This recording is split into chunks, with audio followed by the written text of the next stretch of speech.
Centre. A very good afternoon. It's exactly 1 o'clock. Here with your sports headlines, I'm Amelia Beltrao.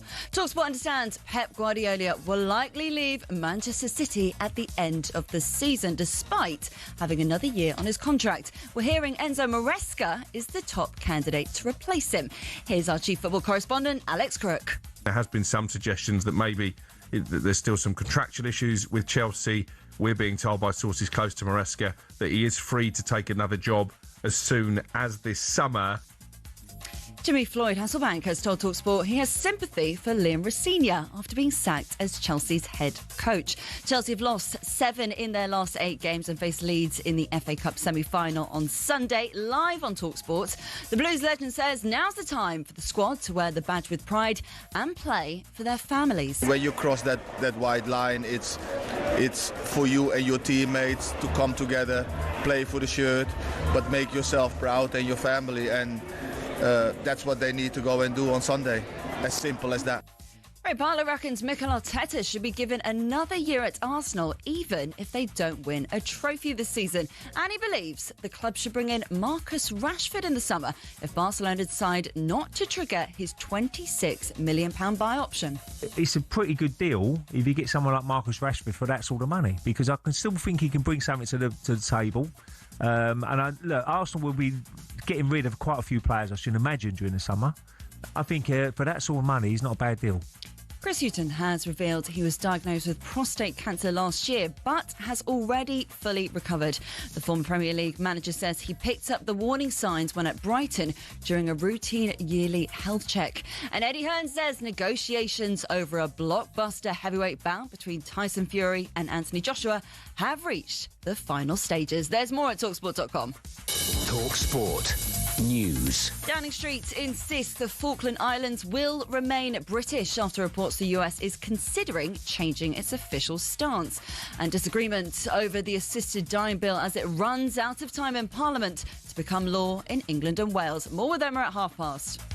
talkSPORT weather with QuickFit. Spring forwards with Bridgestone Turanza all-season 6 tyres with a 25,000 mileage guarantee. Book today at quickfit.com. Conditions apply.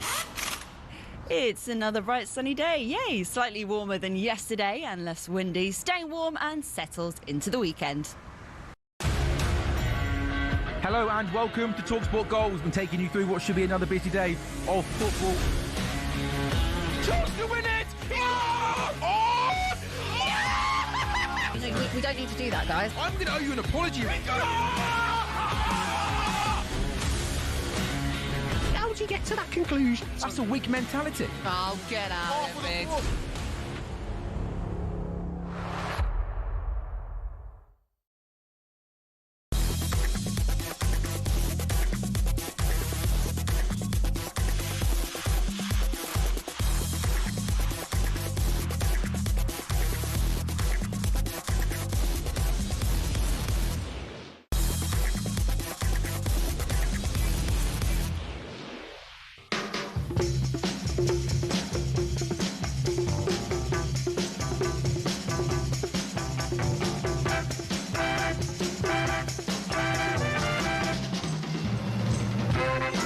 Good afternoon, you're listening to talkSPORT. I'm Max Rushden, alongside me, winner of the Rising Star Broadcaster to Watch at the Sony Awards 1941. It's Andy Jacobs. What's coming up? Excuse me. Between now and 4, Andy. Good afternoon, Max, you big snowflake. I didn't Thank write you that. so much. Today, Teddy Sheringham joins us to talk Spurs relegation and a bit of World Cup. Dunfermline manager Neil Lennon joins us ahead of the Scottish Cup final next month. And Southampton fan, chef, magician and named after a part of the goalpost, Ed Stanton joins us. Yeah, we'll take anyone else who's named after part of a goal. Stan Collymore's here to do the full... Arthur Crossbar. Stan Collymore's here to do the Fools panel with love to Nigel Adley. And Olympic triathlete Alex Yee will give you some marathon advice. Todd Mlin will give us the news from the States. We'll round up the news from the press, a lot of news from the press conferences. And there's an Ali McCoy's Clips of the Week special. Yes, good afternoon, everyone. Good afternoon. Bless you, Andy Jacobs. Bless you, Max Rushden. Lovely to be with you. And I haven't been on since I was having a giant super rant on Wednesday. And, it was good fun. Oh, it was good fun, actually. And And funnily enough, Wednesday night, I got to speak to somebody very close to Chelsea. It was very, very... Are these your sources? Have your very, very sources, interesting. Andy? And what I was told was they admit they've made a load of mistakes. I felt quite optimistic after this conversation because having given them a serve for about 6 or 7 weeks... Was it Mark Cucurella's barber? Who were you talking to? I wasn't speaking to, somebody from within the club. And within the club? Oh, yes, absolutely. That's exciting. Basically, there's been an admission that mistakes have been made. Certainly with Rossignol, certainly, I think, with Maresca. Definitely. We've heard that news just now. Maresca is a very good manager. I think that it could have been handled a lot better, in my view. But they are moving forward, looking for experience in the terms of management. Are you putting your name in the ring? Yes, well, I'm very experienced, but not at managing. And experience on the playing side as well. But I did make the point to them that, whoever they appoint has to have autonomy over the football. I said to them, name me one great coach that doesn't have this. It's not true. You what can't. Did they say? You won't be able to. What did they say? If you look at Pep, Arteta, Enrique, Emery, Klopp, Ferg, and you name them in the history of football. There's never been a great manager that didn't have autonomy. The players. Well, Herbert Chapman actually had a director of football. Yeah. Ancelotti is the only exception where he was prepared to work with whatever Madrid did or bought, and he didn't have much influence. But that's a rare thing. All the rest of them want that control, and the fans want to know they're in control, and the players want to know they're in control. And if you call them the manager rather than the head coach, I think that would go a long way to do that. So I think it's very, very important. But that's the situation with Chelsea. It's up to them. They've got a chance to get this right now. But if they carry on with the same situation, they'll never attract a good manager. If they do attract a good manager, he won't put up with it.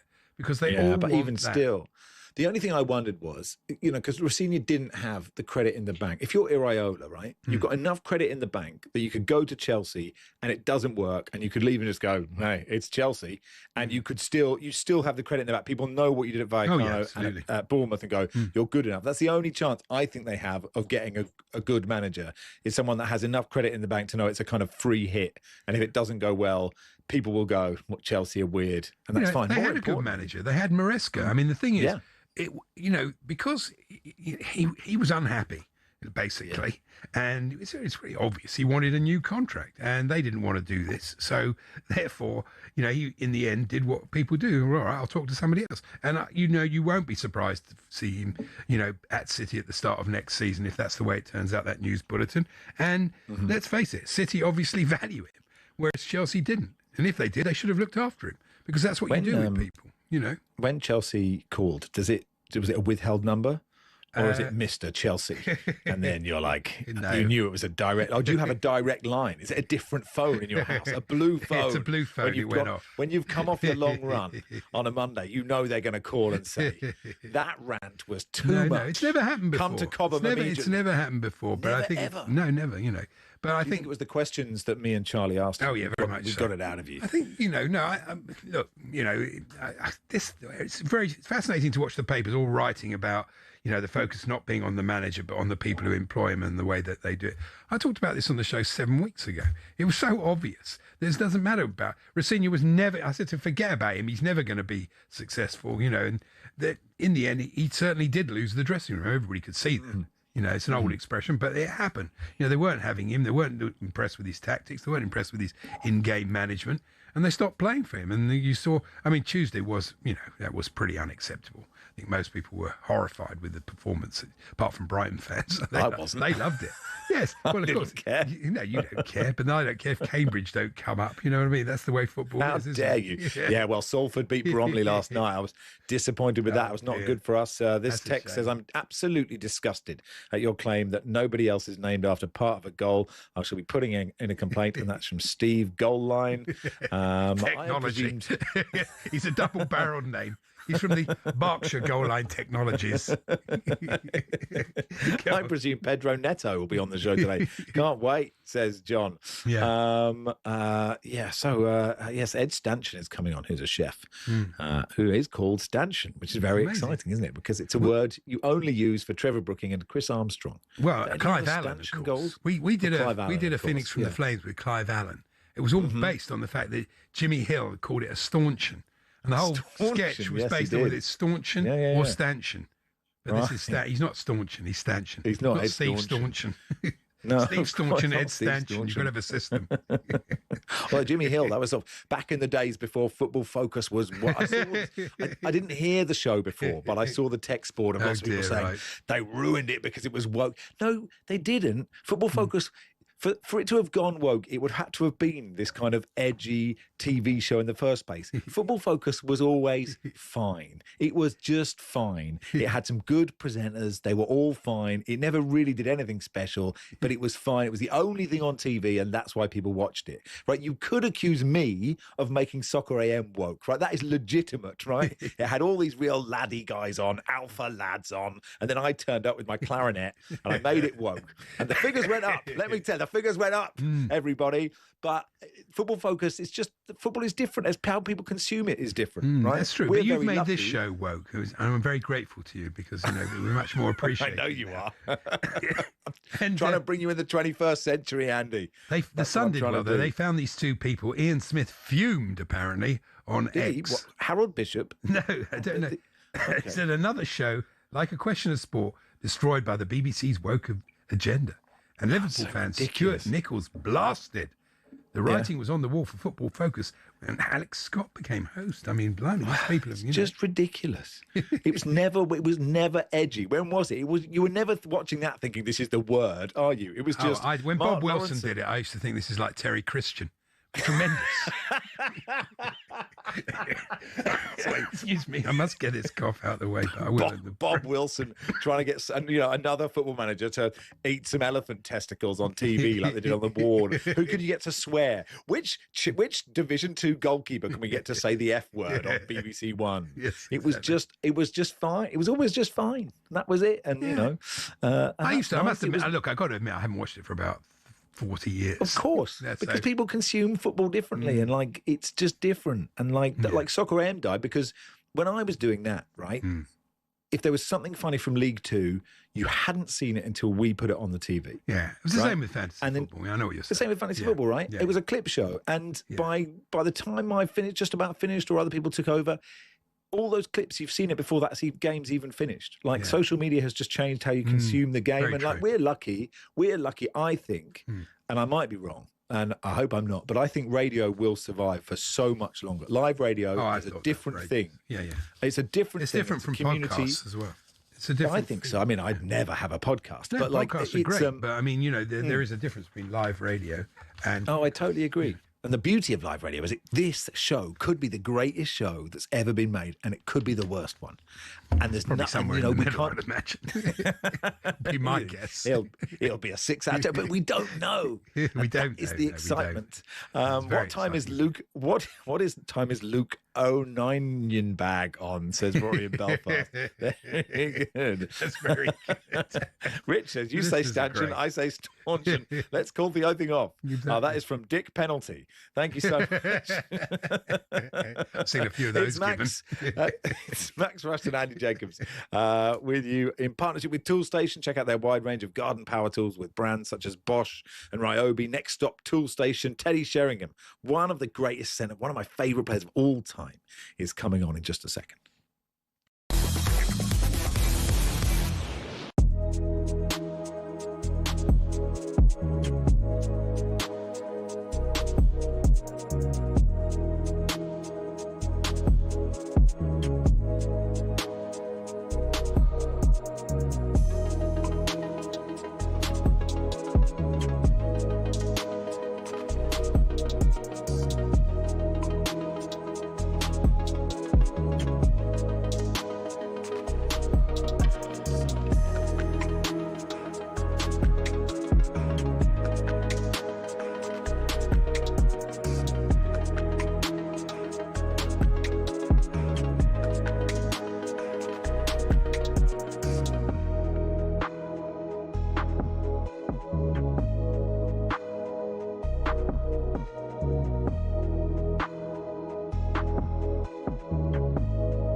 What's happened? Hello, matey. What's happened? You all right? How are you, matey? You good? I'm all right. Yeah, very well. Thank you very much. Gaffer's gone. Yeah. Gaffer's after slapped. Yeah, last night's performance Slap. was unacceptable, mate. Yeah, he got slapped. Yeah, something. Slap. That could not stay the same. The run of results and performances have just led to this. I mean, you heard me last night. I was absolutely crestfallen last night. Thought he done well, mate. Thought he done well. Well, First the fact that he's gone suggests that he didn't. You know, it's one of those situations that something had to give, and we weren't. You know, you can't go through over 8 hours of football without scoring a match in a game in the Premier League. You can't do that. Those glasses look ridiculous. What do you mean? Are they hurting your eyes? I'll put them on. They start to. I can't see nothing. So if I do some hand signals to you, you won't see them. No, I can't see. I actually genuinely. I'm disappointed. He's a good manager, Rosina. Well, playing some good stuff. He may well be in the future a very good manager, but right here, right now, things were falling apart at the seams, and they were falling apart quite quickly. The last goal we scored in the Premier League was away in a victory against Aston Villa 4-1. Yeah. That was in March. Yeah, some encouraging signs then. And you can't carry on playing games. And last night's performance, it was unacceptable. That was completely unacceptable. You can look and you can lose a football match, and I've seen over the years Chelsea lose plenty of football matches, but it's the manner in the defeat, and the players, they need to look at themselves as well, by the way.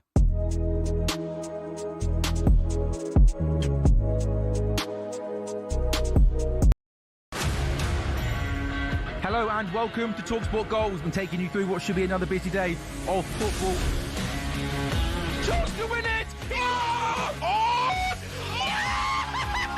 We don't need to do that, guys. I'm going to owe you an apology.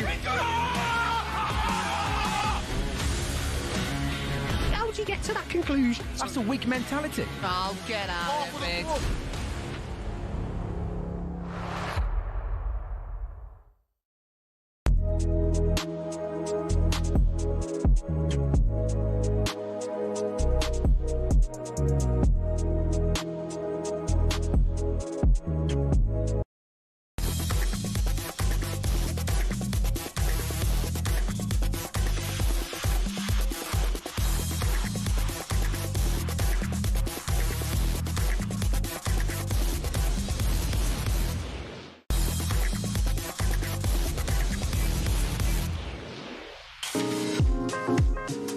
Good afternoon, you're listening to Max Rushden Andy Jacobs with you on talkSPORT. What's the feature again? I missed the start of the show. Keep up the good work. The depressed owl, Danny Netpeg. This says, stupid topic. Love from Jeff Crossbar. We've done that bit now. Anyway, let's talk to the man. Is it the second greatest pass in the world? Sheringham to Shearer. I mean, Kaka to Crespo was good in Istanbul, but he was about 96. Shearer was good in 96. Wasn't it? Let's talk to former Spurs and England and Man United striker Teddy Sheringham. Hey, Teddy. How are we doing, boys? All right? Yeah, good, thank you. Very good. Where do we find you, Teddy? What are you up to? I am at a paddle competition in Canary Wharf, charity do. A lot of ex-footballers here, a few celebrities as well, so it's going all right at the moment. Yeah, we had a paddle coach come in this week. He was talking about playing with people like John Terry and Cristiano and Darren Bent and people like that. It's very popular, isn't it, amongst ex-footballers? It is. It's a lovely way to keep fit. Obviously can't play football anymore. Tennis is a little bit long-winded, but whereas the paddle it's like a mix between tennis and squash, and it's a lively game. You get a sweat on for an hour and a half, and that's it. You're done. You go and have a couple of beers. It's good. How is your game? You a good player? I was going to say the big question, Teddy, is are the first 10 yards of paddle in the head is the question. Well, it is. This game is all about reading where it's going to go as well. That's the main part of it. So, we love that side of it and the competitive nature of it as well. So, yeah, it's going all right this morning so far. Brilliant. Well, it's been the charity you're working for is... Yeah. Sorry, Anne, I was going to say the charity that are running this is it's called Grief Encounter. It's dedicated to supporting bereaved children, young people and their families following the death of somewhere close, and provides free therapy services, family workshops, therapeutic weekend residential. So it's a really good charity that you're helping out today. I mean, there's so much we want to talk to you about, Teddy, on the pitch. Okay, look, three of your former sides, Spurs, West Ham and Forest, are, the threat of relegation. I presume that your heart is with Tottenham with this, Teddy. Yeah, I presume myself as well. I don't want to see any of them go down. I did an interview about a week ago, and it was, who did I want to see go down? I wanted West Ham, Forest, and Tottenham all to survive, and Leeds to slide. Sorry about that, Leeds fans, but I have no association with you, and wouldn't have minded seeing them. But they've had a good little run, beating Man United up there, and picking up points recently, so they look like they're out of it at the moment. But you never know. The end of the season is a funny time and throws up some funny results. So let's hope they start making us laugh. I mean, the thing with Tottenham, this is a totally must. If they don't beat Wolves, I think they are in deep trouble, aren't they? I mean, they're in deep trouble anyway, but I think it would look terminal. Without a doubt. I mean, if they lose to Wolves tomorrow, it's curtains. I mean, you don't deserve to stay up if you lose to the team that have already been relegated. I know people do loosen up when they've been relegated, and you get funny results with that. But if the way Tottenham have got to approach the game in the right manner, and if they approach it in the same manner that they played against Brighton last week, and the attitude and the understanding of what their manager wants, and carrying it out to the letter of the law, then hopefully it will be a good result for Tottenham. Yeah. Can you imagine them in the Champions? I just don't think they'd be very good in it, Teddy. I think we'd come 11th. Yeah, that's not nice, Max, is it? Yeah, it would be difficult, really, really difficult. We should move on to Manchester United, one of your former teams as well. They after a poor first half of the season, once Amorim went, it's really gone well, hasn't it? And they've had the odd setback, but in the end, it's going to turn out to be a pretty decent season, and they're definitely going to make Europe Champions League once again. Oh, without a doubt. Michael Carrick's gone in there. He's done an unbelievable job, and it just shows you what can be done if you've got the right approach. If you get on the right wavelength with players, things turn around very, very quickly. So he's gone in there. He's had that reaction from them, and they've gone on from there. So I'd be very disappointed in Man United if they didn't give Michael Carrick the job. I think he's been fantastic since he's gone in. He's also got what every young manager, I think, needs, which is experienced assistant. And Steve Holland, I think, has been pretty key to the whole thing as well. Without a doubt, you've got to have a bit of everything in all walks of life, and the experience, the youth, the passion, everything, congregated into one job. And you get results. You can't have all old players. You can't have all young players. So you've got to put all these people together, and that's exactly what they've done at United. And Michael's the leader of that, and long may it continue. We've heard a lot this week about losing the dressing room and various managers. In your long career, can you recall this? Is this a phenomenon? Does this actually happen, or is this just a myth amongst the media? Is there a point where the players just go, "No, we're not having this bloke"? Well, it definitely happened at Chelsea, and the reaction that De Zerbi's had at Tottenham, you have to say, that I think under Tudor and Thomas Frank, I think the vibes were not great. Whether they actually lost the dressing room, I don't know, but there's definitely been a change in the manner of the Tottenham players over the last two games, and hopefully that continues with the spark that's been shown. Even though they haven't had any decent results yet, they're showing some sort of understanding of what the managers wants and how to carry that out. You were, Teddy, probably, in my mind, the greatest, strike partner for your big number 9, for the big dirty number 9. Stick you next to them and you make them brilliant. But now everyone plays one up front. What would you have done, Teddy? Would you have become a 10? What would you have done? Yeah, it's a good question, because there aren't the 10s that were about. They're all attacking midfield players now that don't really join the centre forward. The centre forward now just has to fight two big centre halves and get on with it. When you're as big as Haaland, you can do that. But if we're not all as big as that. So, but having said that, I think good players, top players would find a way. The midfield is slightly different. Wingers are playing differently now, and top players would fit in. You don't have your out-and-out left wingers now, but you're not telling me that Ryan Giggs wouldn't fit in somehow. in a football team because he was an exceptional player. So I think that's the same to do with the number 10s. You talk about Bergkamp and Zola or Di Canio. They would fit in somehow because they would make it work because they were top footballers, and that's how it works this game.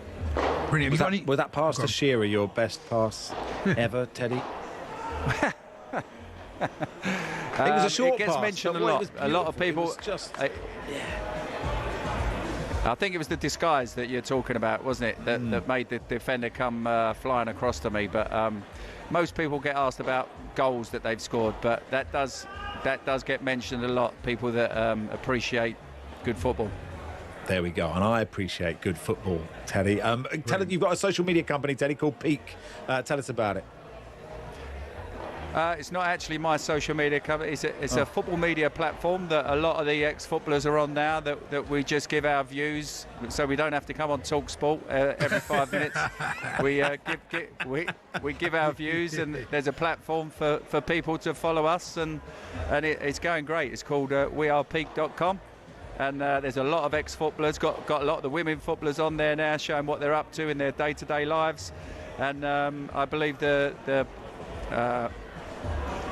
footballers at the moment are going to come into it as well quite soon, the current footballers. So it's going great. It's not my company, by the way. I'd like it to be. Okay. Right. Okay. Well, look, if it goes to great success, and then this radio station won't exist anymore, and it'll be great news for everybody. Thanks for coming on, Teddy. Good luck with the paddle. Cheers, lads. Nice to see you. Thanks, no wonder they've killed off Football Focus.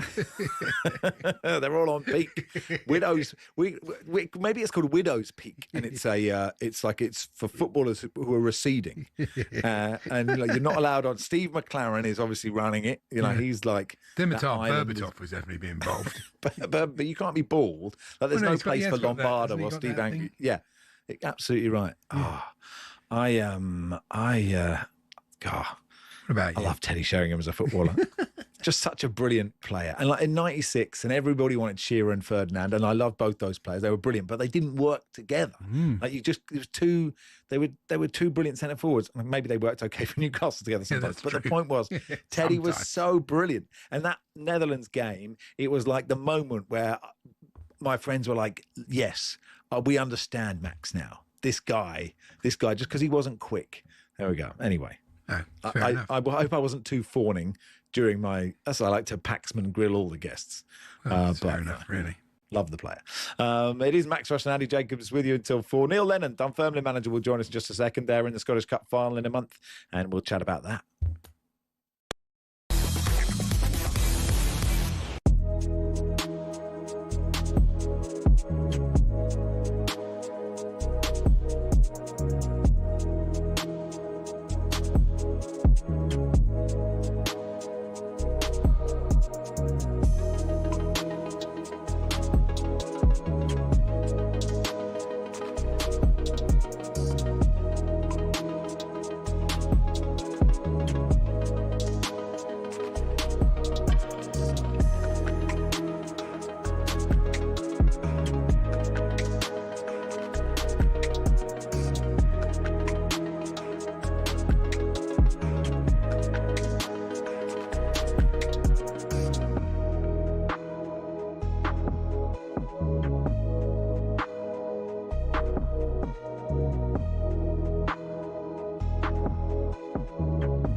I don't know where West Ham's next win will be. I don't know where Spurs' will be. But if Spurs beat Wolves, which is the easiest game out of all the fixtures combined, I wouldn't put my ass on West Ham beating Everton, Brentford, Arsenal, Newcastle or Leeds. And if Spurs beat Wolves, West Ham are going to have to beat one of those teams. Or get a few draws, but you know what I mean? Yeah. And I can't see that happening. So now I don't really know where my money is as to who's going down now. Yeah, I mean, I always thought, and I've said to you before, I thought Spurs would survive. I just think they've got a bit more about them. I know they haven't won a game in 2026, a league game, but it probably was a little bit of a missed opportunity last night. To be fair, it could have got a lot worse because they had chances. When Brennan Johnson's header, he probably should have done a lot better with that. Yeah.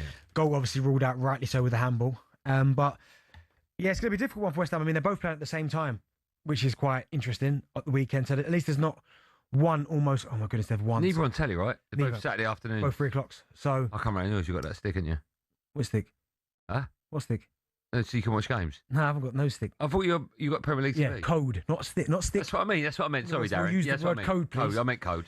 Yeah, it's going to be fascinating. But yeah, I think West Ham will see it as an opportunity missed. But I said yesterday when we were predicting scores, for me, it just had draw written all over it. Palace, I know maybe, obviously, after getting through in the Europe and going back home and making changes, Palace at home were just quite hard to play against, quite solid, quite rigid in their shape as well. Got players hit you on the counter-attack, can defend deep if they have to.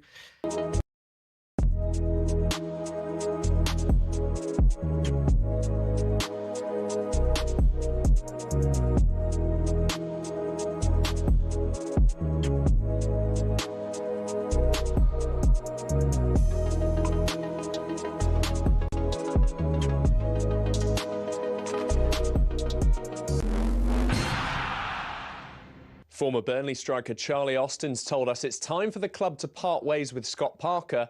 He says sometimes a manager can overstay their welcome. It can turn a bit stale. This never really happened with Sean Dyche, and it was a different type of manager. I know he was there for a long, long time, but he was up and down, but he made the football club his own. I'm not sure Scott Parker has that same connection with the Burnley fans. Burnley were relegated following their defeat to Man City this week. Former Arsenal goalkeeper Ray Parlour says even if the Gunners win nothing this season, Arteta should stay on. Ray's concerned by what he sees at other clubs. Managers come and go. And I think Arteta, don't get me wrong, it'd be a disastrous season, but I think they give him one more opportunity. Arsenal can go back top of the league with a win over Newcastle tomorrow. Arne Slot has every faith in his third-choice keeper Freddie Woodman. With Alisson and Mamadashvili out injured, Woodman steps up again for Liverpool against Crystal Palace tomorrow. Eddie Hearn says negotiations over AJ's fight with Tyson Fury are in their final stages. The promoters told IFTV Joshua's planning a tune-up fight for July before a blockbuster all-British showdown with Fury. And Warrington-born Luke Littler says the boos in Liverpool were nothing compared to Rotterdam, and it felt good to beat Premier League leader Johnny Clayton 6-1 to all but assure his playoff spot. There's more at talksport.com.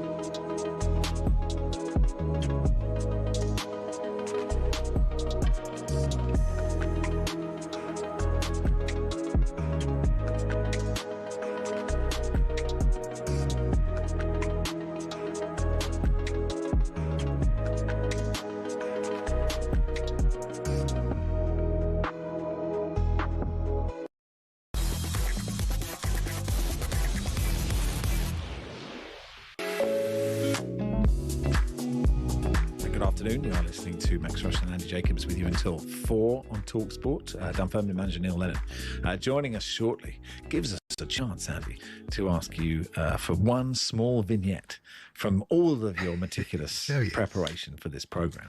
What are you going to give us? I'm fascinated by this story. It's a story about Gen Z have turned their backs on fortune-telling with tea leaves, a story in the Sun. Have they really? I don't think it's just Gen Z, is it? Did Gen X do that? I don't think anybody did it. What am I? Do you know what I'm watching? I'm watching the Australian traitors. I've gone through all the UK traitors, and the host is no Winkleman. Let's be real about this. But there's a psychic. You're putting yourself up for the role, probably. I'm upset. Well, I'll take anything I can.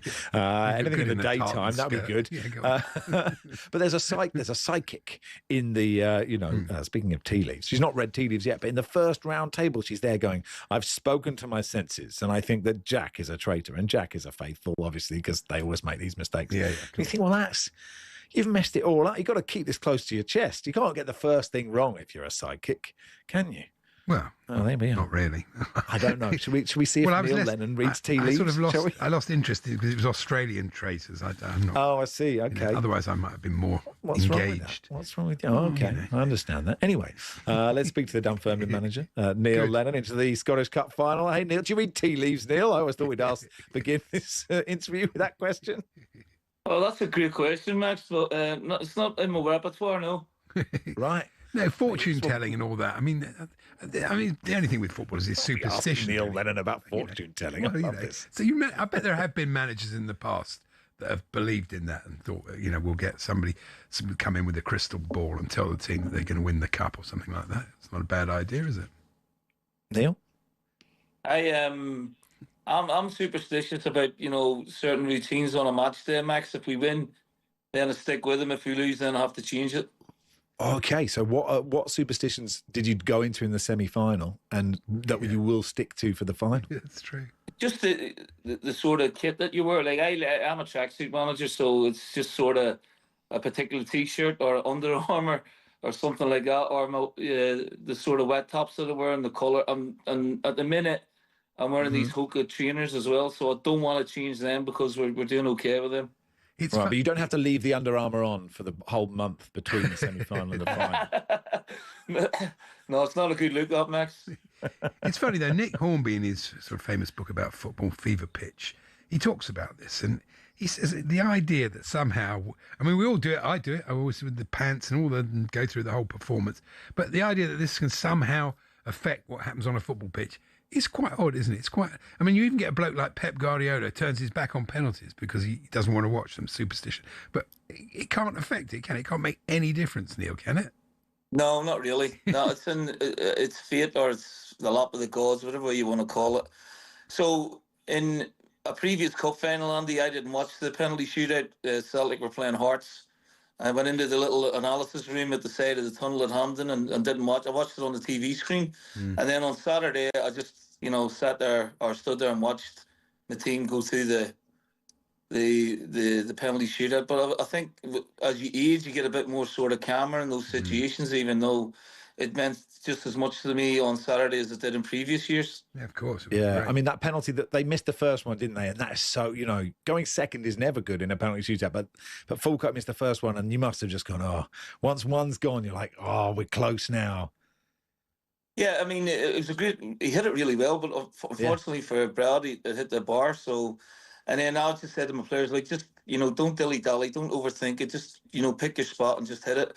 And then watch the goalkeeper. I always remember Pirlo talking about Joe Hart at the Euro Championships, and Pirlo did the Panenka on him because Joe was sort of flying around the line, and said, look, if the goalkeeper's diving really quickly, you might just go down the middle. And a couple of the boys went third and fourth penalties, just went straight down the middle, and luck was on our side on the day. But we played pretty well in the semi-final.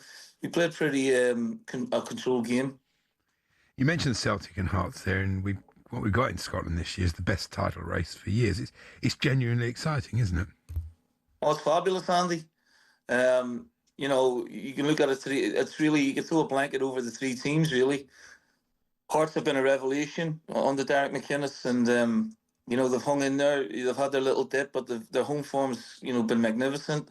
Rangers have had a resurgence under Donny Roll, who's been really calm, and they've been really consistent. And then under Martin O'Neill, for the second time, he steadied the ship with Celtic, and it's all going to go down to the last 5 games now, and it's just so hard to call.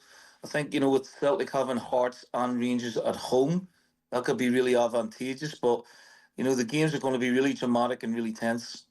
It's amazing how much difference the manager does make. It really is an incredibly vital role. If you look at Wilfred Nancy and you look at Russell Martin and you look at the people who've come in and how it's changed, it's amazing, isn't it, really? It's the same players. It shouldn't make that much difference, but it really does, doesn't it? Well, you've got the, I don't know what you would call them, Andy, the new age manager.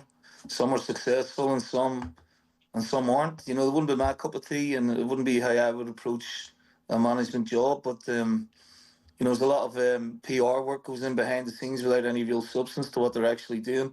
And I think sometimes they fall short, they get found out. So, Russell had a good pedigree when he came up here, but Glasgow's a very intense environment, and you need to get results, and that meant against him. Wilfred Nancy, I don't know, who was behind that appointment, but it didn't work out very well in a short space of time. So Celtic had to change that very quickly, and they brought in a man with great experience who had been over the course and distance before. Obviously works for you guys at times with Simon and Jim White. But Yeah, he's done a Hey, we all make remarkable job, mistakes, Martin. don't we? We all make. I was going to say, like, do you think then with the, like the modern manager, I sort of find it hard to just put people into two categories because if you are an old school manager, you're clearly still using analytics and you're using data as well, aren't you? Like it's not there can't be managers now who are just like A lot of man managing is important, of course, Neil, isn't it? It's Well, really, man management is key, but obviously you use all the tools that are at your disposal, and with the data analytics, with the analysis of oppositions, with the trends that you follow in the game, then you take it on board. But you don't have to preach it from the pulpit all the time. You can sort of take it in and use it to your advantage, but also still have your own sort of platform to work from. I mean, this is so big for Dunfermline. Is it? Am I right in saying first final since 2007? Is that right? Like, what would it mean to this? To the whole club? What does it mean to be in the final, and how do you win it? That's a good question. I mean, it means so much to the people here, and obviously the supporters, and then obviously the people at the club. But I mean, it's an old traditional club, Max. It's in the '60s, it was one of the best clubs in Scotland.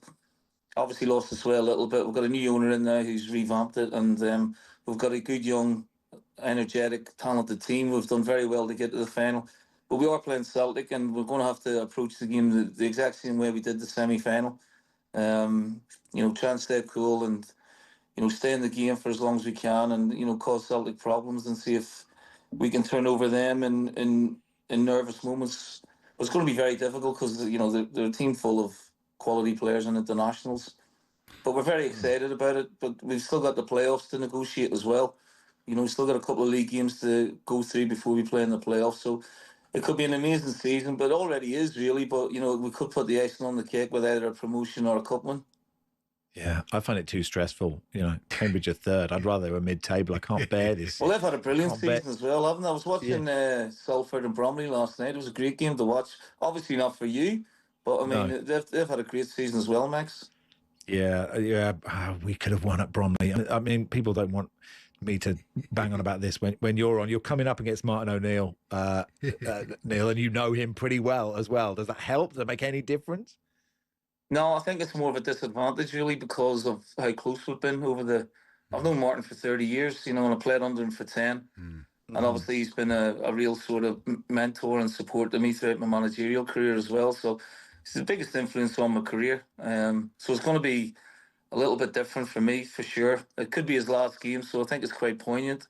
But I don't know how I'm going to feel, Max, to be honest with you. I still don't know how. I've got mixed emotions about it as it is. Because, I love the guy so much, but it's going to be weird being in the opposition dugout for the first time ever. He'll know you've got massive respect for him, though. I think it'll be great. And obviously you'll hope to win, but he will too. So it should be a tremendous game. Yeah, looking forward to it. I just hope we start the game well, Andy, and we don't get stage fright. But I've got, like I say, we've knocked out 3 Premier League teams already. So these young lads, nothing seems to faze them at the minute. But we are coming up against they've been the champions for 13 out of 14 years. So, yeah, we know how difficult the tie is, but we know how exciting and rewarding it could be at the end of it. Brilliant. Just park the bus and get into them. Few reducers early. You take out Martin O'Neill on the touchline. Have you been reading my notes? That'd be great. I've read your analytics. Quick one, actually, because obviously you played under Martin at Leicester for so long. They're down in League One, like 10 years after winning the Premier League, which is sort of pretty shocking, isn't it? Yes, really disappointing. I mean, they won the Premier League a couple of years ago, but they have back-to-back relegations. There's been a lot of investment in the club as well, so they're just going to have to reset. I don't know if they're how much financial trouble they're in, Max, but yeah, it's really sad to see, considering a decade ago they were Premier League champions, and it's a club that's very close to my own heart. With my playing days there back in the late 90s, I loved it. So, yeah, I hope they can regroup and get back as quickly as possible. Well, look, wash the Under Armour shirt and get it ready for the final, Neil. And good luck. Thanks very much. Good man. Neil Lennon there, manager of Dunfermline Athletic. I was just watching the penalties and he falls to the floor, bangs the floor. But what a brilliant for them and brilliant for that club. And I suspect we don't talk about Dunfermline a lot on talkSPORT, but we will on the Scottish Cup final day. Good luck to them. It is. I'm doing a whole Dunfermline special, actually.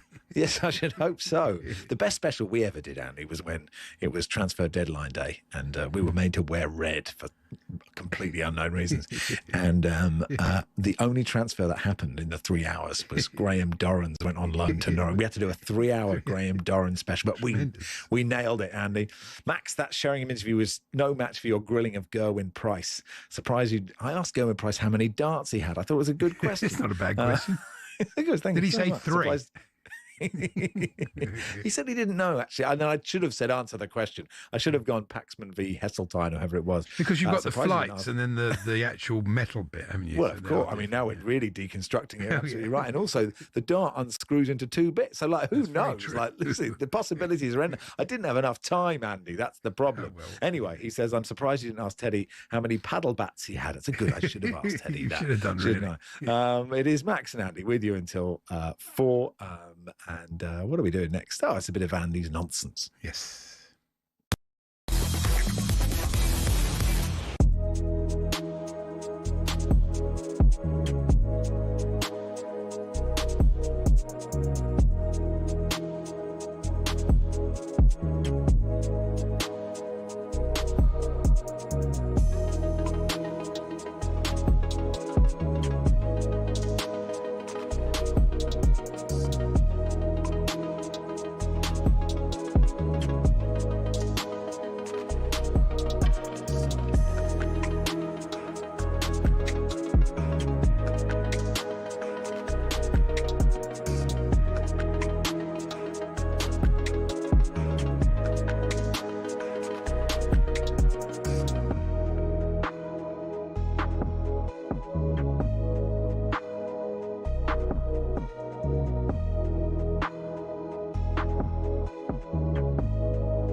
Arsenal have been reeled back in.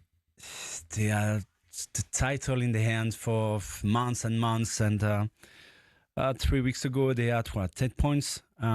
It's not losing against City, as we said. You know, it's not losing against City that annoy me the most because there is no shame of losing against City. But it's the game before that, Bournemouth. You know, when you lose the 3 points at home, the way they played, I watched the game. I was so. I'm not going to say the word on the radio because, but you understand what I mean. Yeah, it was flat, wasn't it? It was flat. Yes. No desire. I think they had no idea what's going on the pitch, and I think they didn't understand exactly what it takes, to win the Premier League, especially when you have to fight against City. This team is amazing. They're acting like as a champion every single season. So, did you say that you don't think some of these players know what it takes to win the Premier League? What's involved in winning it? How you win it? Have you seen the game against Bournemouth? Yeah, I watched it. Yeah.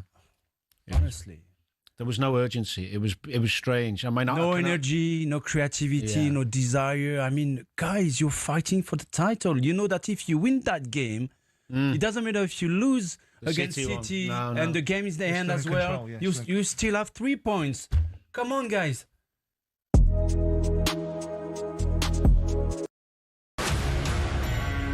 Hello and welcome to talkSPORT Goals. We've been taking you through what should be another busy day of football. Chance to win it! We don't need to do that, guys. I'm going to owe you an apology. How would you get to that conclusion? That's a weak mentality. Oh, get out of it.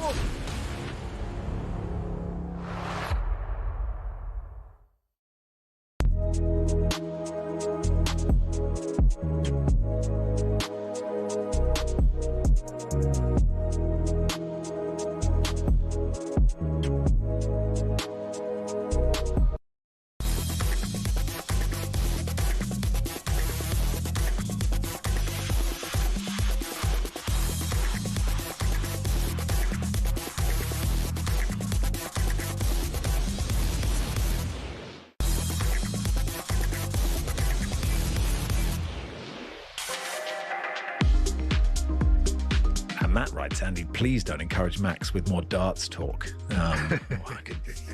What I don't know about darts isn't worth knowing. Anyway, it is Max Rushden and Andy Jacobs with you on talkSPORT until 4. And what have you got, Andy? Well, I've got a couple of letters from our old friend Brian Linford. I mean, what would a show be without Brian? And of course. He says here, Olivia Awards briefly saw popular Paddington Bear dominating with 7 awards. Best New Musical, Best Musical Actor, Best Director, all without any punctuation. Paddington went on to a wicked award party with Ted, and all other lovies got a jar of marmalade. Brilliant. Was it? Who's Ted? I'm pleased that Paddington had a big Paddington's after party. What have they put in the marmalade to keep them up all night? Oh, no. Tremendous, isn't it?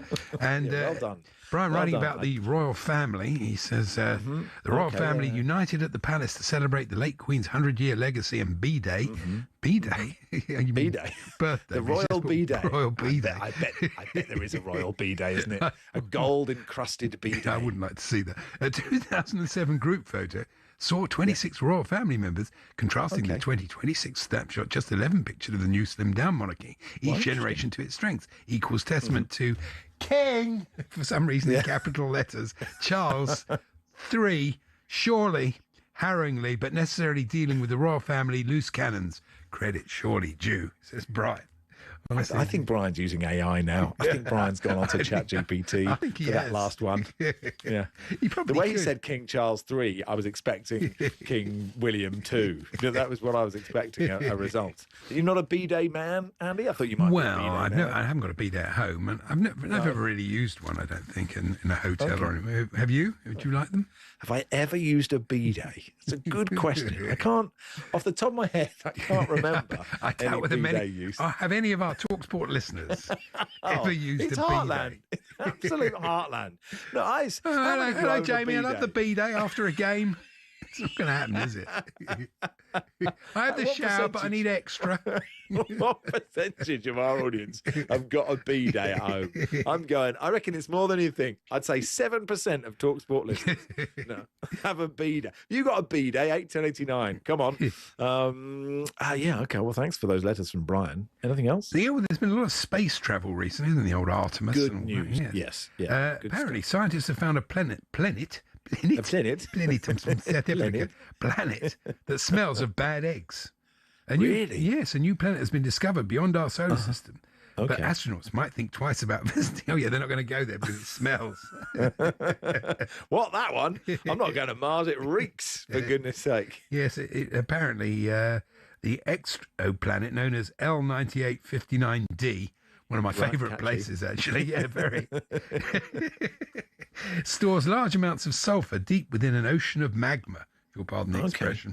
So there we are. It's tremendous. Well, I've been to Rotorua, and it's in New Zealand, so you won't be interested. It's not in the UK. So absolutely no interest. And that's one of those sulphurous places. And it absolutely stinks. Oh, really? It was a nice place, but you think I couldn't live here. I could. Maybe you get used to it. Because I suppose a farm, and I know we have lots of farmers listening, they can smell a little bit composty for me, but I suspect you can get used to any aroma, can't you? You and Paul over the years, you both have very individual aromas, but you don't notice each other anymore. It's very true, really. You can't smell it yourself, can you, at any point? No, you really. can't. Do you pop over to New Zealand for a sort of weekend? Is that possible? No, not often. I'm always in this shed talking to someone like you. It's a 4-hour flight. That's like me saying, do you ever pop over to Tenerife just in the week? It's miles away. Is it? I thought you could just get a boat. B-Day. Paul says, I use a B-Day when on holiday as a wine chiller. I fill it with cold water and ice, and hey presto, ice cold white wine. That's a good idea. Yeah. Alex says, I do not have a B-Day, but I'm passionate about them, and I will be purchasing one in my new house. Thank you. Up the Bantams. Anyway, sorry, do carry on. No, I'd get a boat to New Zealand. It would take hours. It would take days. Yeah. We're not all not close together in the Southern Hemisphere. No, but, that's true, really. A bit of posh people news. Posh people news. Yeah, I'd love some posh people news. Yeah, my people, my heartland. This is your heartland. Yes. This could be the quirkiest society wedding of the year. I love a society wedding, don't you? We all yes, do, me too. Yeah. Well, I'm at every one, of course. Daisy Natchbull, 33, who cares, is engaged to music executive Giovanni Damlani, 40. Who cares? And the couple could both wear top hats and tails at their wedding. Could they? Well, they might. Daisy, who cares? Daisy, a great-granddaughter of the first Earl of Mountbatten of Burma, and distant cousin of Prince William and Harry, is a Savile Row tailor known for designing trouser suits for women. Giovanni proposed on holiday in the Bahamas using seaweed. Really? Did he? He used it to spell out, "Will you marry me?"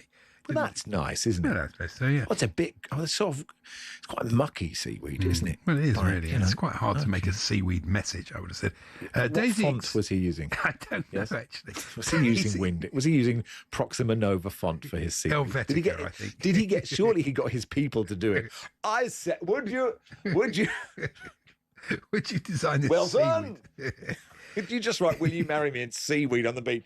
And some butler's going, "Oh, God, what's Giovanni? What's he called? Damlana? What's Damlana made me do now?" Well, many congratulations. Anyway, Daisy accepted and shared a photograph of her cheap as chips engagement ring. Getting hitched, making gift shop turtle rings a thing, she joked. See, it's a sort of interesting dynamic, isn't it, though, that, they sort of write about these people. You're never going to have anything to do with them. They're nothing to do. I can't see what the attraction is. I mean, no one's really interested, are they, really? Other than, well, I mean, what I think it's good is, people listen to this radio station to find out if Pep is leaving at the end of the season.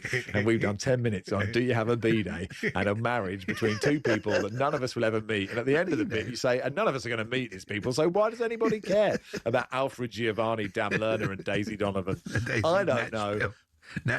Daisy Nash Billett. I wish them both many great happiness. Posh people can find love too. That's true. What we've learned. Well, that's very from nice. This. I'm sure Ben they've got a says, B-day. I'm sure I once used a B-day to wash my face on a school skiing trip because the sink was full of pot noodle. Don't ask, says Ben. Steve says, like a good story, though, doesn't it? Steve says, "I'm on the B-day listening to you two. Very soothing." Oh, really? Well, that's in the early 80s, says Pete, "We moved to a house with a B-day. I had no idea what it was for, so I used it to wash our feet." Well, that's what I used to think it was for. Have you ever used one of these Japanese toilets? They're very good with the, sort of jets that clean you up from below. I saw the seaweed marriage proposal in person. Made me laugh. It was in Comic Sans. Very good. Oh, that's Sans, you see. That's clever, isn't it? You should be doing this show. That must be Jose Font that sent that one in. Very good. Finally, you brought it back to sport after all of that. If I can. Hey, Andy. Yeah. Did you know it's heavyweight season on DAZN? I did, because Paul loves boxing and he's always telling me about it, so that's great. And you're like, is anyone interested in this? Well, no, I'm only interested in Dave Allen telling me about boxing. But anyway, on the 9th of May, Fabio Wardley makes his first defence of his I'm not reading this, I'm just telling you, Andy. Okay, it just happened. It's just off the top of your head. It's off the top of my head. Info. It's his first WBO heavyweight title against former IBF champion Daniel Dubois in Manchester. Then on the 23rd of May, it's glory in Giza as Usyk faces Dutch kickboxing legend Rico Verhoeven with the WBC heavyweight title up for grabs. Join DAZN Ultimate now and get 12 plus pay-per-views a year, including Wardley versus Dubois and Usyk versus Rico at no extra cost. Will he wrong over Verhoeven? That is the question. It's a good question. It's a very good I don't know. Does Jim White and Simon Jordan like boxing? I never know. Anyway, you are listening to Rushden and Jacobs on talkSPORT in partnership with Toolstation. Get your toolbox essentials this spring with big savings on screws and fixings. Next stop, Toolstation. Boxing update on talkSPORT with DAZN, the global home of boxing. Sign up now at dazn.com/boxing.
You found the mask?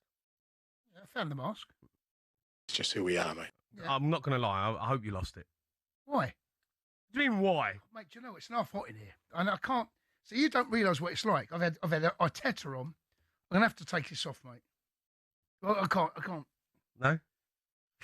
You what? Wow, it's hot. I've got to take my top off, mate. I can't keep doing this, mate. I can't keep doing this. What is going on? What do you mean? What? What do you mean? What is this? What's what? Is this talkSPORT merch? What do you mean? What do you mean? What do you mean? Oh my God, he's got a shirt. You've now got a shirt on. You're kidding me. What is this shirt? What is this? I don't know what you're on about, mate. I just knocked this whole thing up. So for people who are not watching on YouTube right now, Cundy has got a T-shirt with the Ange mask. I've seen signs encouraging signs. Is this talkSPORT merch? Where are you getting this stuff from? Who is making this stuff for you? It's bang out of order. I'm going to HR. This is not on. Honestly, they're gonna go off the shelves. Then, by the way, And Spurs. they are gonna go off the shelves. Who made that? I did. You're out of order. Well, I had 10 minutes spare. I thought, what can I do? No, I think. What do you think of the fit? It's all right. It's muscle fit. It's good muscle fit, that mate. He's looking all right. Do you want one? No, I do not want one.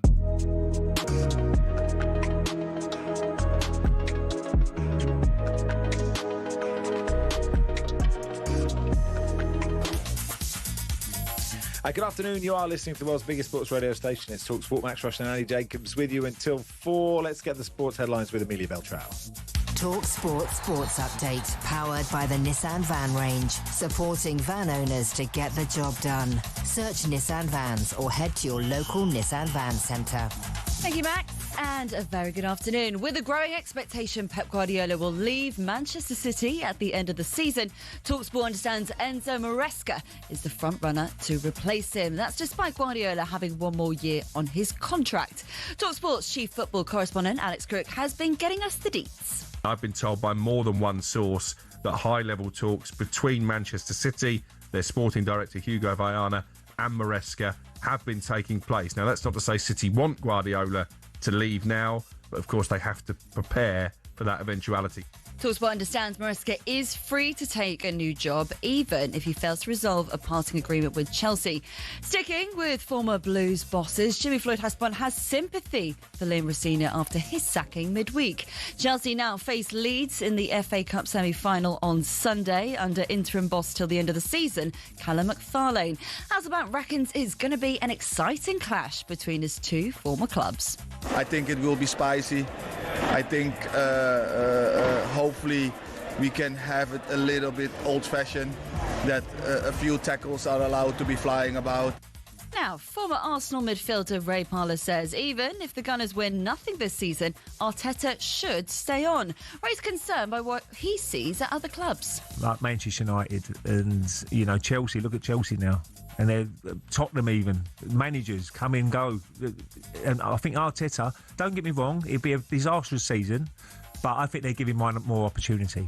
Arsenal can go back top of the league with a win over Newcastle tomorrow.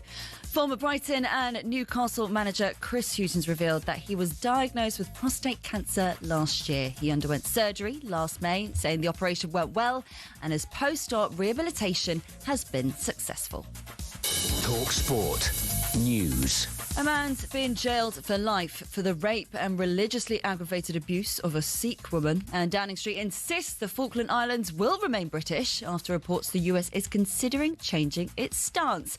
More with Emma at past.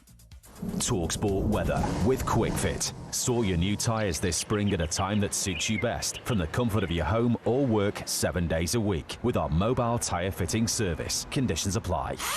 Another bright sunny day, slightly warmer than yesterday and less windy, staying warm and settled into the weekend.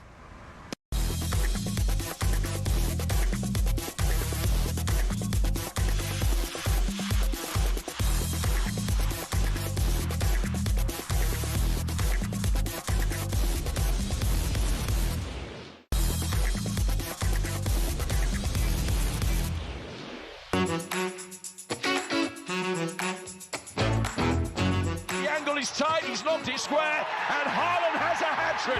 Liverpool are being utterly dismantled. Man City are on for a treble. I'm only talking in facts. It's a fact. Manchester City, the 2026 League Cup winners. Luck in life is important, but you have to do something as well to deserve this luck, right? Referee looks at his watch, blows for full time. Incredible scenes at the St Mary's Stadium, because those sensational Saints are heading for a Wembley semi-final. Each one of us in the team and in the staff and in the club, we all believe we have to. If we will not believe, we will not win. They've channeled the spirit of 1976.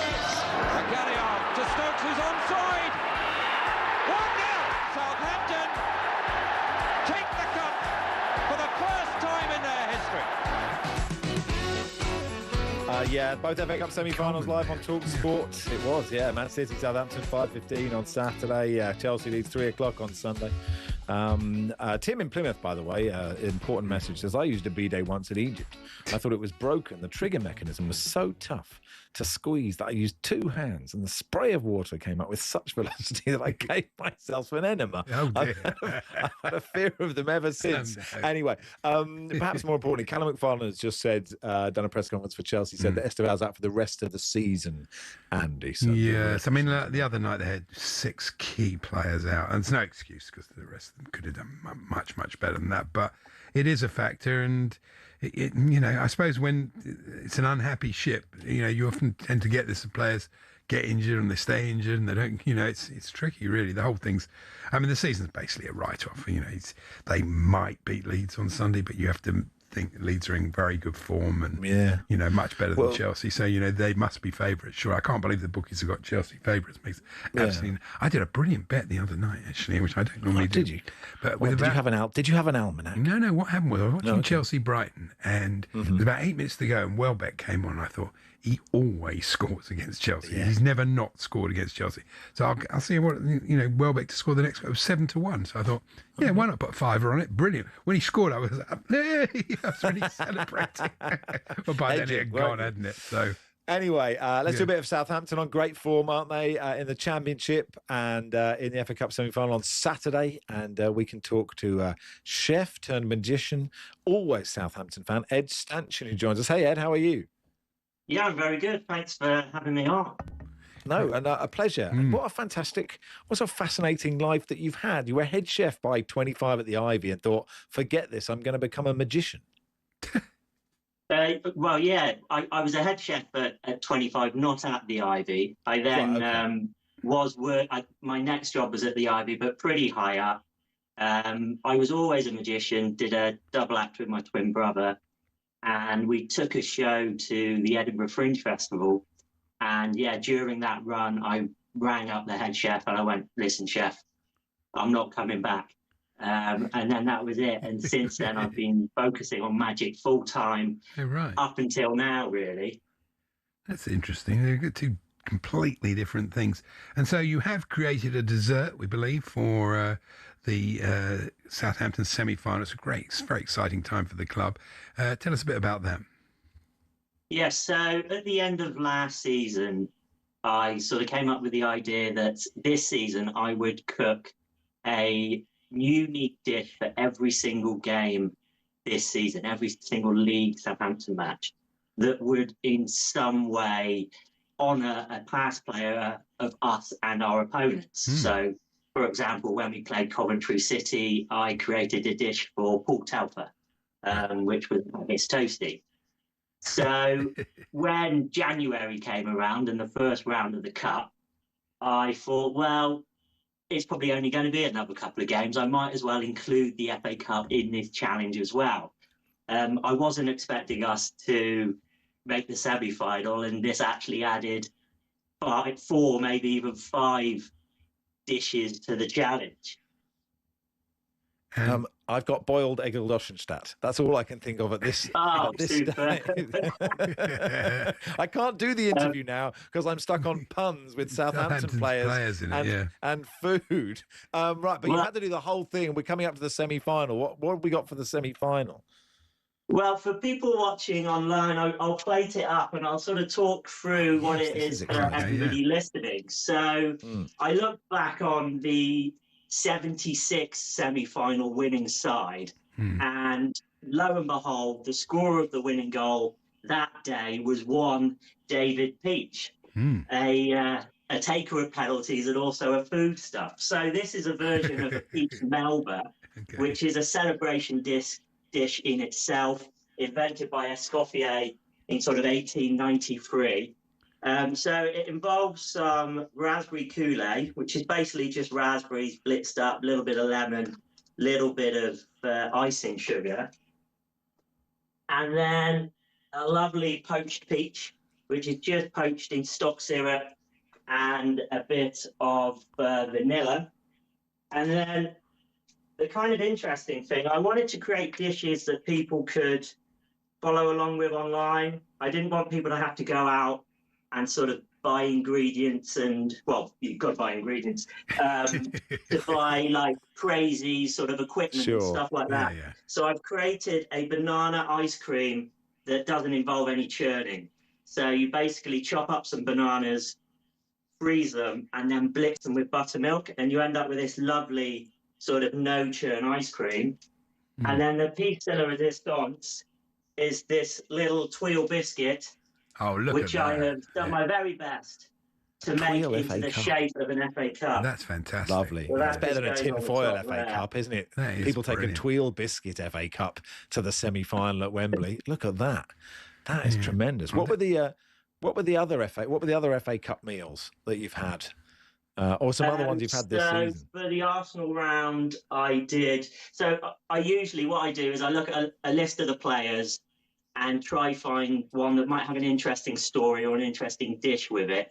So I looked at a list of players that had played for Southampton and Arsenal, got rid of all the English players, and there were two left, which were both Portuguese, which was Luis Boa Morte and Cedric Soares. So I created a prego, which is a Portuguese sandwich, which is absolutely superb.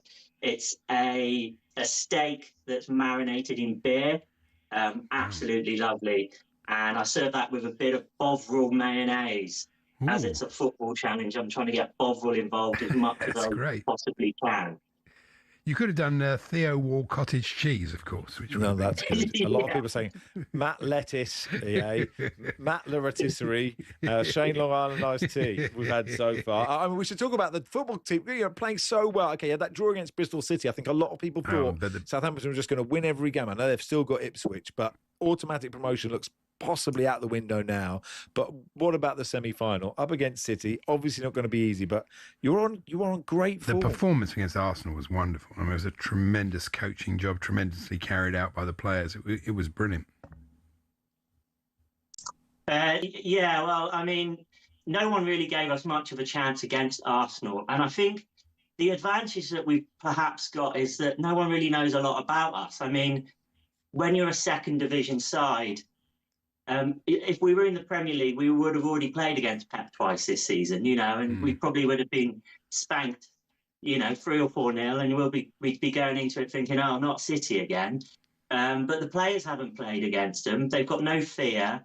The manager is kind of a bit of an unknown. He's a lot more flexible than Russell Martin was, for example. I think when we came up with Russell Martin, we had a real identity, but the issue with having an identity is people know how you're going to play. Whilst Tonda's a lot more flexible, he's got different ways of playing football. He really seems to be getting the best out of a lot of players. He's using the whole squad. So we've got some important players out like Ryan Manning and Flynn Downs, but the players that come in, they already know their jobs. They've been playing minutes. They're all fresh. So I think we can go into it optimistically. The keeper was a fantastic signing in January on loan. So, that's going to limit maybe how many we let in. So, I think we've got a chance. It could be a sort of maybe 2-1 Saints would be my optimistic. That is optimistic. Yes. I think he'll employ, we don't know because he's a great coach, but I think he'll employ similar tactics to the Arsenal game. I mean, he wasn't afraid to go long, to bypass their press, and it really worked. It worked in a brilliant way. But this is Manchester City, and they had a game in midweek, but, they are on tremendous form at the moment. Saw them myself about 3 weeks ago. They were absolutely brilliant. So it's a big ask, but you never know. That's the beauty of the Cup. The magic of the Cup. Declan Rice, no, it's just Southampton players. Alex Oxtail, Soup, Chamberlain. There's Peter Stilton. Oh, that's not bad, is it? I mean, you could work with that. Oriol Romeo Oriol Romeo Larde coleslaw, says Paul. Okay, right. Well, look, we'll work with this. Thank you, Ed. Thanks for coming on. We appreciate your time. Super. Thank you very much, guys. Ed. Enjoy the game. Ed Stanton there, chef, magician, Southampton fan. Commentary, of course. We didn't ask him if he was named after a goalpost. That was part of the goalpost. We didn't. We should have done, really. My dad was a goalpost. My dad's dad was a goalpost, and his dad was a goalpost before. He was a square goalpost before him. Now, Fiery Fridays are back again, or whatever they may be. I'm going to find out what they are now. I'm not reading this, Andy. I'm just telling you. No. I know they're what out it now. is.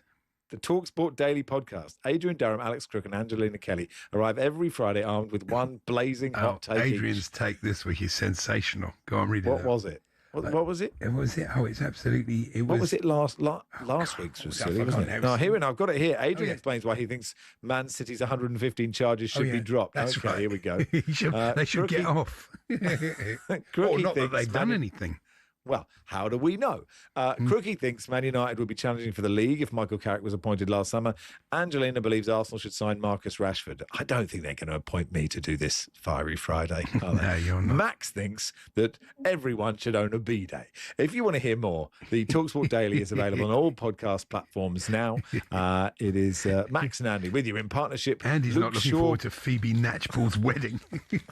Her name is Daisy Natchpool. That's my hot take. Andy's fiery hot take is that Brian Littleton is using ChatGPT for his letters to the Daily Star. Not Brian Littleton. This is brought to you. This show is brought to you with Toolstation. Explore the full collection of garden power tools with top brands such as Karcher and Makita. Next stop, Toolstation.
Vincent Kompany's side have won their 35th Bundesliga title at the weekend, have made adding another winger this summer a top priority.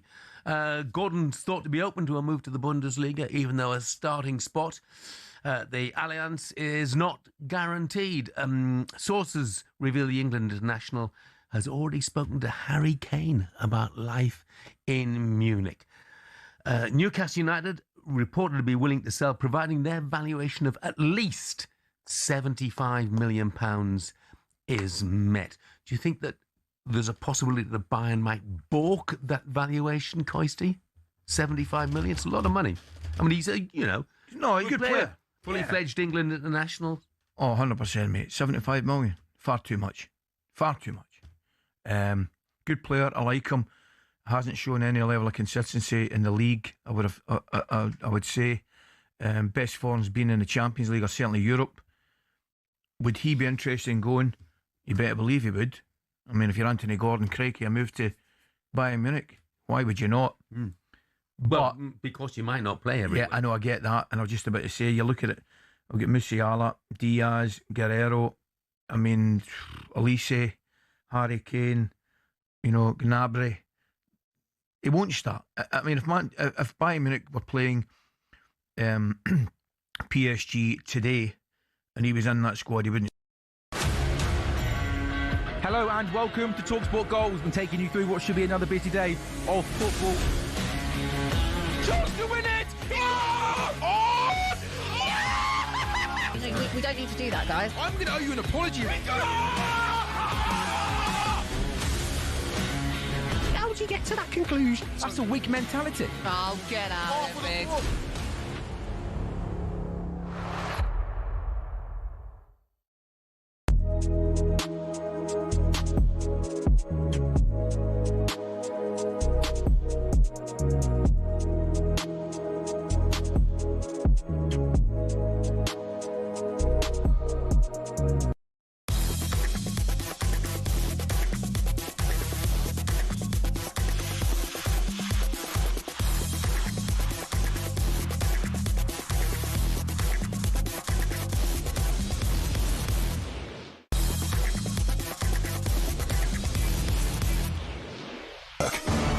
Power on talkSPORT. With Paddy's Super Sub, your new bet rolls over to the new player coming on. T's and C's and exclusions apply. 18 plus, begambleaware.org. Time now for today's Bet Builder with our friends at Paddy Power. Welcome to Ben Steele. Hey, Ben. Hi, guys. How you getting on? Yeah, good, thank you. We're going to look forward to tonight's Premier League match. Sunderland taking on Nottingham Forest at the Stadium of Light. Remind us, although we all know, Ben, but remind us how this all works. Yeah, sure. So there's 5 selections in this bet builder, one from each of us, one from your producer, and then a final 5th pick, which is the most backed bet by sort of Paddy's punters so far. We'll combine that into a bet builder on the game, and if we manage to find a winner, we'll be donating the money to the Attitude Foundation, who do a lot of great work across the country helping the LGBTQ community. Great. Good stuff. Right. Yeah. I'm going for both teams to score. Mm-hmm. You are, yeah. So with 4 of Forest's last 6 league games have seen that click, and Sunderland are obviously coming in off the back of that crazy sort of 4-3 game against Villa last week. So a lot of goals in the game, and I think both teams will be coming out hard when they. So a decent pick on your side, I think. I mean, look, Forest are kind of more motivated. They need the win more than Sunderland, but they are away from home, and Sunderland pretty decent at home. So I've gone with the draw.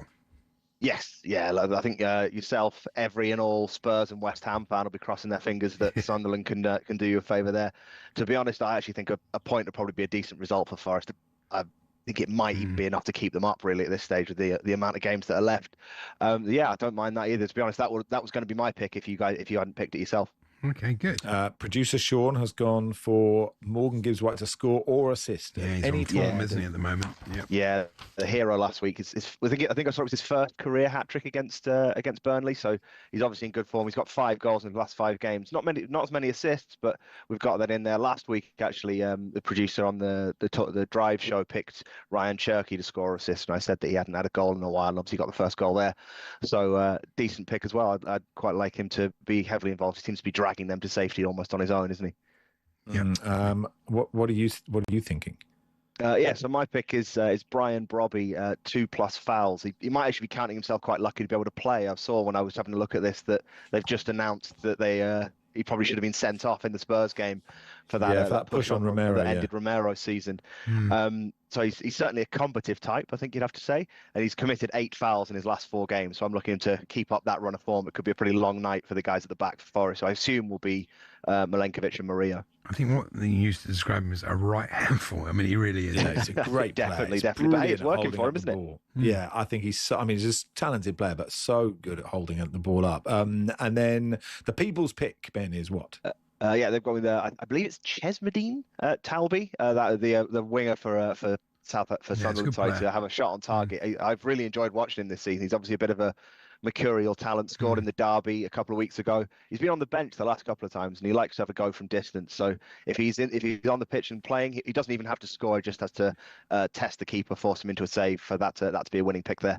If he doesn't start, we all know what happens if he starts and then the bloke comes on and for him and has a shot on target, then the bet's valid.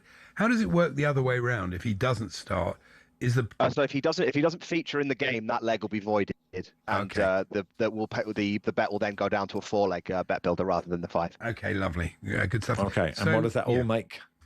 So those 5 selections, both teams to score. The draw, Morgan Gibbs White to score or assist, Talby shot on target, and Brobby 2+ fouls. Combines together into a bet builder that's worth 29-1 or just under 29-1. So if we do win, we'll have raised £297 for charity there. A reminder, of course, that the player-specific bets, kind of as Andy was alluding to there, if Gibbs, White, Talby, or Brobby do come off, the bet will roll over to the player who replaces them, and we'll keep a life there. So hopefully we can find. All right, good stuff, Ben. Thanks for coming on, pal. No worries. Chat to you in a bit. That's Paddy Power's Bet Builder for today. Minimum odds of 1 to 5 per leg. 18 plus. BeGambleAware.org. Paddy Power on talkSPORT. With Paddy's Super Sub, your new bet rolls over to the new player coming on. T's and C's and exclusions apply. 18 plus. BeGambleAware.org. I'm so football. I always want to say Pellegrini. You want to say Pellegrini? Pellegrini. I'm just stuck on Hassan Kashlul and trying to make a meal out of it. But anyway, perhaps the biggest game of the weekend. I know it's the FA Cup semi-finals, lots in the Premier League, big in the EFL, but Rochdale playing York City in the National League is absolutely enormous. John Couch is from the non-league paper. Joins us. Hey, John. Hi, Max. How are you? Yeah, really good. Always nice to chat. Set the scene for us then. Well, I mean, it's a huge game. It's one that we spotted early on in the season as both teams were doing really well, and we thought, just imagine if it sort of got to the last game of the season, they were both in the title race, and wow, here we are. I mean, with many late winners later, they're within 2 points of each other, right at the top of the National League, and it's winner takes all. It's Liverpool Arsenal vibes if you're old enough to remember that from sort of 1989. It's going to be an absolutely storming game of football. Great for the National League, great for the non-league football, and great for the 3-Up campaign as well. Well, that's exactly what I was going to say, John. I was going to bring that. No game has ever really illustrated this more than this one, isn't it? Both these teams really do deserve to come up, don't they? Yeah, I mean, you've got York 107 points. Rochdale 105. We could have a situation where York could get 107 points and not get promoted, which is absolutely crazy. It's I think only one team, and that's Wrexham, a few years ago with the Hollywood money, have ever got a bigger points total than that. And there's, I think, of the 23 playoff winners we've had so far, only 7 have finished second and gone up. So the likelihood is that whoever loses this game is going to really have to pick themselves up off the ground here and try and go for a very, very tough playoff campaign, mentally and physically very demanding. And it's really is a winner takes all game. I can't remember a game of this sort of magnitude for a long time. Sure, and. You know, also like Carlisle are third with 92 points. Boreham would have 87. And someone was telling me this is that because, you know, not many teams go up, you get this kind of bottleneck at the top, which sort of makes the National League almost, you know, you look at the Premier League and like there's such a differential between the top and the bottom. But the National League sort of has that problem because you just don't have this natural set of the good teams going up and other teams coming down. Yeah, so, I mean, you just have to look at last season's playoffs. For that, York City, they got 96 points. They just edged out by Bayern for the title. They went into the playoffs. They had to wait 17 days for their playoff semi-final. Obviously, the National League playoffs are slightly different from those in the Football League, and it encompasses the top 7 teams. And we had a situation where York couldn't pick themselves up. They lost 3-0 at home to Oldham. And Southend United, who just scraped into the playoffs, finishing 7th, come within a few minutes of getting promoted back to the Football League. Absolutely crazy. And it's going to be exactly the same this year. There's some big clubs in there: Carlisle, Scunthorpe, Southend again, there or thereabouts. Forest Green under Robbie Savage. So nothing's a given in the playoffs, and it's a dilemma really for either of these two teams. They're really going to have to go for it on Saturday. It's winner takes all. I've said it about 2 or 3 times, but that's exactly what it is. Can you ever envisage a situation where this changes, where, you know, 2 teams are promoted? I mean, it's difficult, I suppose, because the Football League teams aren't going to vote for, you know, turkeys voting for Christmas. I suppose that is the problem. But can you see it changing?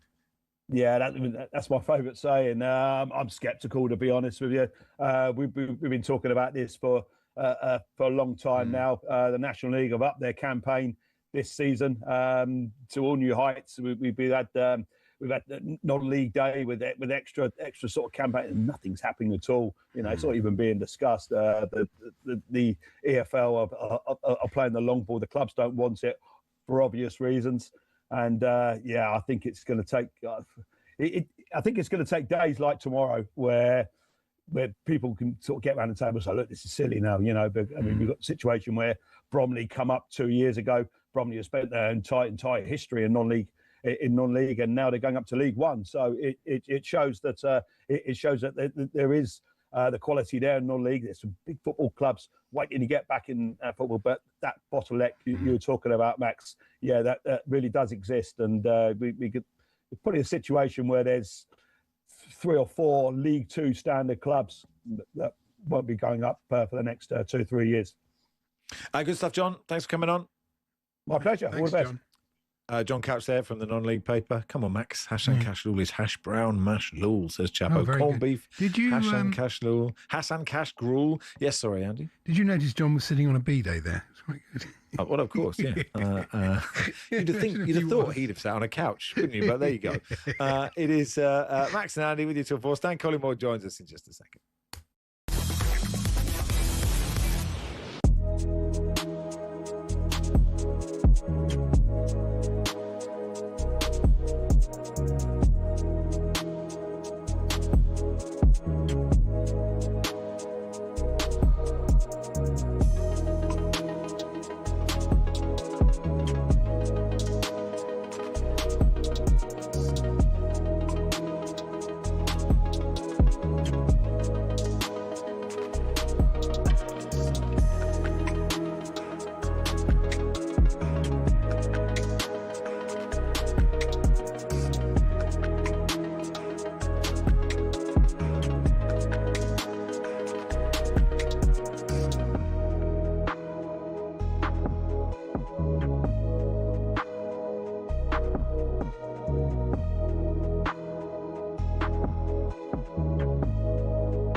But the most important thing for him and Man City fans is they are now top of the Premier League.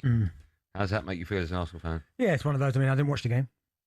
Because it's one of them. I'm surprised you didn't, because with 5 minutes ago you'd have got very excited about it. Yeah, no, but it's one of them where I expect when I saw them go 1-up after 6 minutes. Yeah, I went, here we go. Yeah, me too. Do you know what it means? But it's one of them where you have to just go, okay, fair enough. And I understand where some supporters are coming from when they say it's the best possible outcome. Because if Man City had gone to Burnley and beat them by 6, and you look at the goal difference, you're going, oh my goodness. But now everything is level apart from goals scored.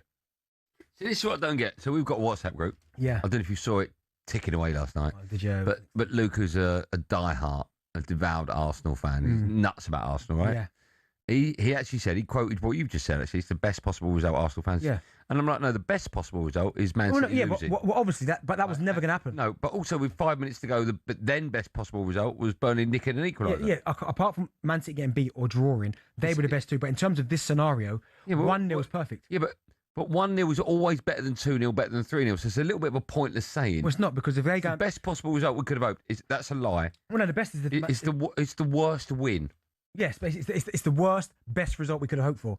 Because 1-0 against Burnley... That's such a bad claim. Okay, if they're going to be 8-0. I know. Here's the thing, right? And one more Billy made this point. I'm not going to steal his thunder in the meeting. It was a great point. It wasn't that long ago Arsenal were 9 points clear. You'd ask an Arsenal fan, including yourself, you're going to win. Long way to go.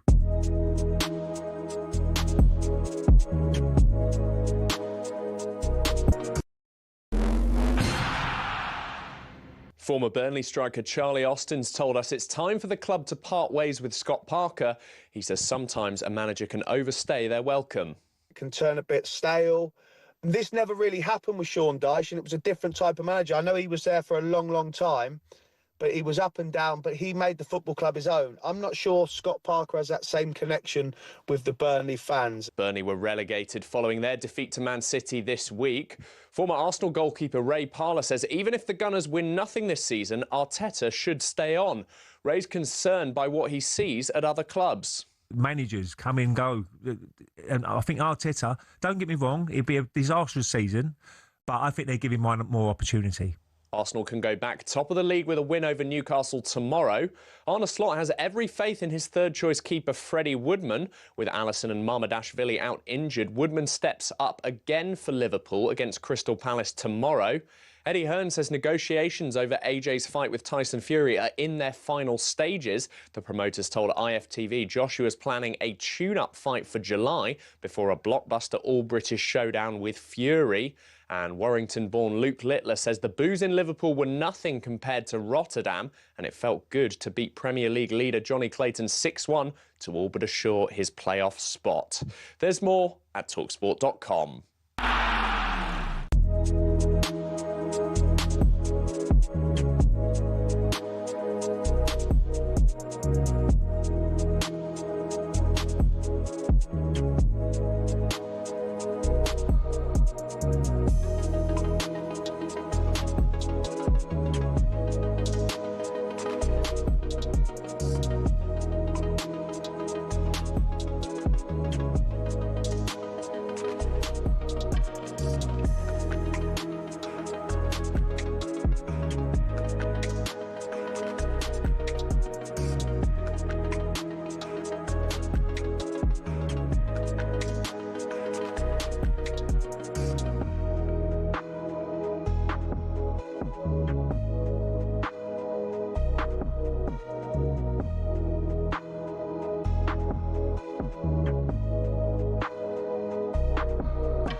Good afternoon, you're listening to Max Rushden Andy Jacobs with you until 4. We need a caller for the Fools panel if you'd like to take on me, Andy, Stan Collymore and Nigel Adderley.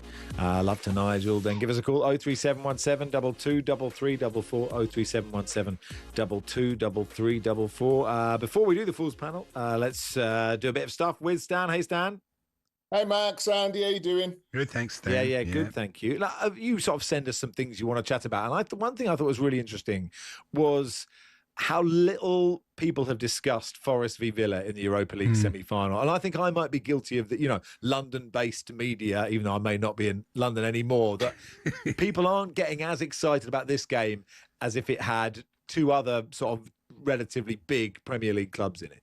Yeah, I mean, I put it in the message to the producer because it's a real thing. I mean, we remember, Arsenal have played Chelsea in the Europa League final in relatively recent years. I was watching Wolves against Spurs YouTube videos from 1972 UEFA Cup final. So, I mean, there's been lots of games between lots of English teams and it's not the first. But I think that what makes this unique is the fact that, firstly, it's an all-Midlands semi-final. That's not been done before in a European competition. Secondly, they've won 3 European Cups between them, which if you put North London's 2 biggest clubs together in a European semi-final, which we wouldn't hear the last of, they couldn't get to 1, never mind 3 old big-eared trophies. Right. And I think that the third main one for me is that there's a genuine lack of spite or hatred between the 2 clubs. Now, it's my patch, and I've played for several clubs: Villa, Forest, Leicester, Wolves as an apprentice. So I kind of know the area very, very well. And the interesting thing, of course, about Forest is that Derby are their main rivals. There's a real bitterness, a real hatred between the 2 fan bases. One of the most feisty derbies in the country. Likewise in Birmingham between Villa and Birmingham City. Birmingham City, like Derby, aiming to get back into the big leagues in the next 2 or 3 seasons, you would hope. But in terms of Forest and Villa, Max and Andy, is that the genuine respect that the 2 supporter bases... I picked on a couple of influencers on social media this week that were trying to make a big deal of the fact that Forest and Villa have basically given 5% of the capacity of the stadiums for both clubs for the semi-final. That's normal. 5% is the minimum in UEFA rules, but you would expect it. You want as many people in the City Ground Forest fans and as many people at Villa Park as possible, home fans. So 5% is right. But I saw a couple of influencers really trying to agitate, Villa influencers throwing a little bit of shade on Forest and vice versa. And I wrote a long post saying, virtually every Villa fan I know, when they talk about Forest, and some of them go out of their way to talk about Forest, say how much they respect them. And if you ask the Forest supporter base, and I'm talking about hardcore season ticket holders, a lot seem to have a soft spot for Villa, and I don't know why it is. I don't know whether it's because of the respect they had because they were clashing in the 80s, European Cup wins, etc., etc. But that sort of, for me, underscores the whole reason why I want to shout from the rooftops that this is an All Midlands semi-final. Because if this was Chelsea Spurs, Arsenal Spurs, City against United, Liverpool against Everton, the rivalries sort of run really deep, and they can be at times quite spiteful. I want to celebrate this one, firstly because it's two clubs that I have a lot of love and admiration for. But secondly, there is no spite between the two sets of supporter bases. So hopefully over two games, firstly at the City Ground on the 30th and then the 7th at Villa Park, is that it's not just going to be an All Midlands semi-final. It's not just going to be a celebration of Midlands football. There in recent years, many of Midlands clubs have been in the doldrums, but also celebrating two supporter bases that are going to go there, sing for their team. There's going to be no grim songs about each other, and just celebrate the fact that both clubs have a healthy respect. That doesn't happen very often in regional derbies. No, it doesn't. Do you think Forest got enough credit, Stan, for beating Porto? I thought it was a tremendous result over two games, given their absolutely superb. I mean, as a Villa fan, I take the threat. I really did. I would have preferred to face Porto. There's no doubt about that. I think there is a detachment there, obviously, nationally. I think that Villa went to the City Ground only a week or two ago. Could have won, created the chances to win. But I think that Forest are pretty much somewhere in between where they've been in the league this season and where they've been in the league last season, which would probably get them into Europe at 8th, 9th overall in terms of their squad. But on any given day, Andy, they can beat anybody. You know, Mr. Marinakis took a lot of players, if you remember, over the last 2, 3, 4 years to the club. And they've, you know, players like Elliot Anderson, reportedly on the radar of the two Manchester clubs, is that they've bought a lot of players that are assets and a lot of players that a lot of top 3 and 4 clubs would buy. So I'm not looking forward to this at all as a Villa fan. As a sort of player of both, and particularly playing well for Forest, you know, I want both teams to equip themselves very well, and show the very best of what they're capable of, because they have, you know, won the big trophy in Europe, and it would be great for players sitting watching Europa League final going, oh, I'll have a bit of Villa, I'll have a bit of Forest. But in terms of Forest on any given day, they still can beat any team in the Premier League. And that's why it's going to be a very, very tasty European semi-final. Villa are just starting to find their form again. Players like Morgan Rogers seems to be back in the last couple of weeks to his best. Ollie Watkins should be knocking the door very, very hard to get back into an England squad. So hopefully it'll be an absolute classic over two legs. You mentioned Marinakis there, and one of the things he did at the start of the season was retain the services of Morgan Gibbs-White, a very good move. And you're quite a big fan of his, aren't you? You've got a feeling for him. Massive fan. If you look at minutes played by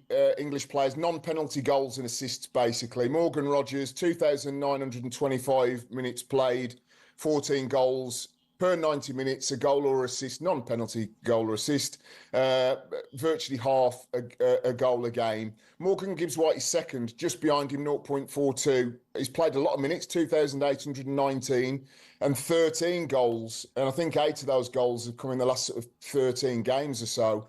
So Morgan Gibbs-White is on form, ahead of the likes of Phil Foden, Eze, Bellingham, Palmer, in terms of his numbers. Was left out of the last squad. But the interesting thing I find about him is that he's won things with England, the under-17s and the under-21s. So he knows all about an England setup. He knows about going off to tournaments and being around a camp for an extended period of time.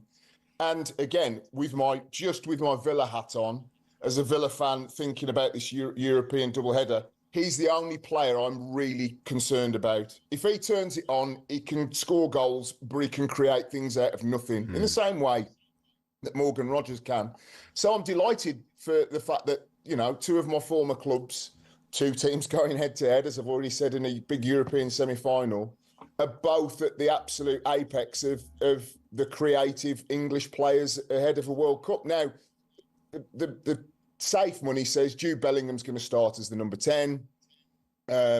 You know, Cole Palmer's still got plenty of games left to play himself into some form, likewise Foden, likewise as I've mentioned.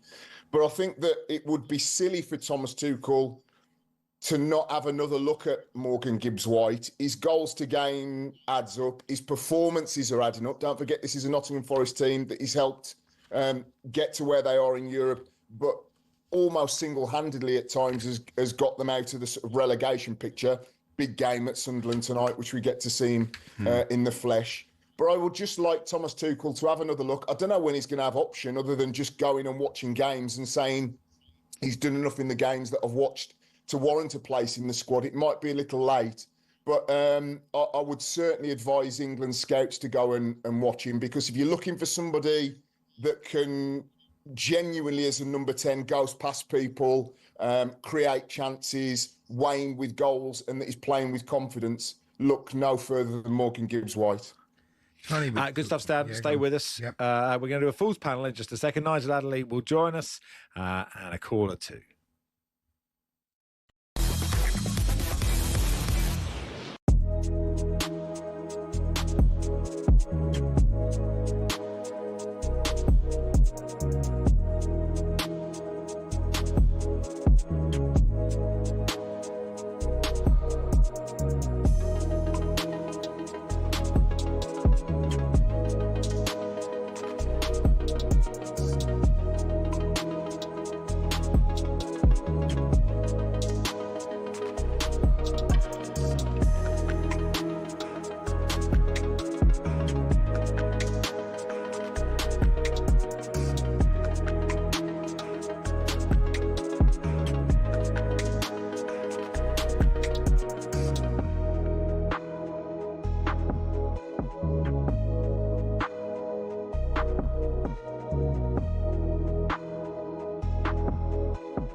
The big news is that Liam Rosenior has been sacked by Chelsea after 5 straight Premier League losses in which Chelsea didn't score a single goal. That's their worst record since 1912. Now, Chelsea would have preferred Rosenior to stay and be judged in years rather than weeks, but it simply wasn't possible. And as a consequence, a mid-season change is needed. Even though Rosenior only got the job in January, what I can tell you is that the players have already been informed. They were off today, and Callum McFarland will take charge of the team until the end of the season on an interim basis. And that includes the weekend's FA Cup semi-final against Leeds United at Wembley. And then Chelsea in the summer will do a thorough process to replace Rosenior, but they're going to take their time with that. So Rosenior sacked after that loss to Brighton, arguably Chelsea's worst performance in many, many years. And it is an interim manager in Callum McFarland to take charge until the end of the season. Ben, firstly, well done on breaking the news. I'm looking at all the other media outlets. We've got it before everyone. So I really appreciate you telling talkSPORT first. Why the big change of heart? Because it wasn't that long ago the owners came out and almost confirmed the fact that they were going to stick with their manager, and they see him in that position for a long, long time. Why all of a sudden is it the change of heart? Is it the performance? Is it the result last night? It's a results-driven business, and I also think that there was an issue with the dressing room too. Obviously, Chelsea are really keen to show their respect for Liam Rosenior.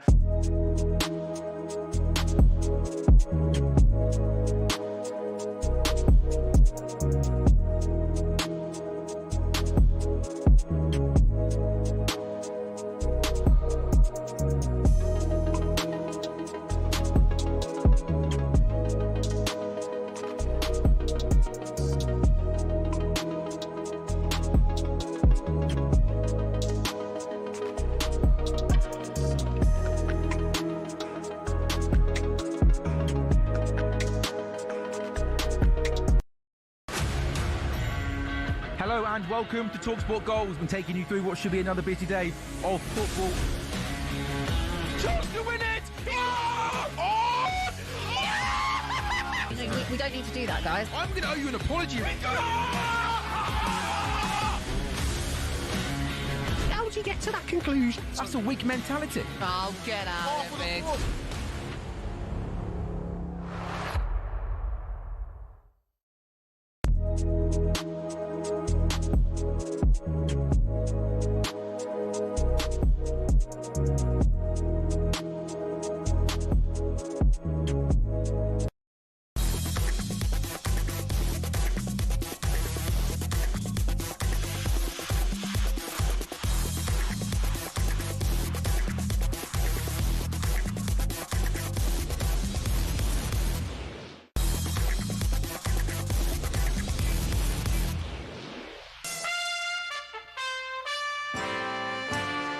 Okay, then let's do a Fools panel. Good week for the commentators last week. Big show, Joe Shannon getting 4 points. They're up to 71 points. Ooh. They're top. The pros, Mickey Gray representing them last week. 66. Paul's on 62. I'm representing Paul today. Andy, you're flirting with relegation on 60. No, I'm way above. What another good week. 5 points. Yeah, Come on. But the callers, absolutely disastrous at the moment on 48. They know nothing, the callers to talkSPORT. Let's bring in our commentator for today, Nigel Adley. Love to Nigel. How are you, Nigel? Afternoon, guys. How are we doing? Yeah, very good. Thank you. Representing the callers today, Chris, the Man City fan. Big job for you today, Chris.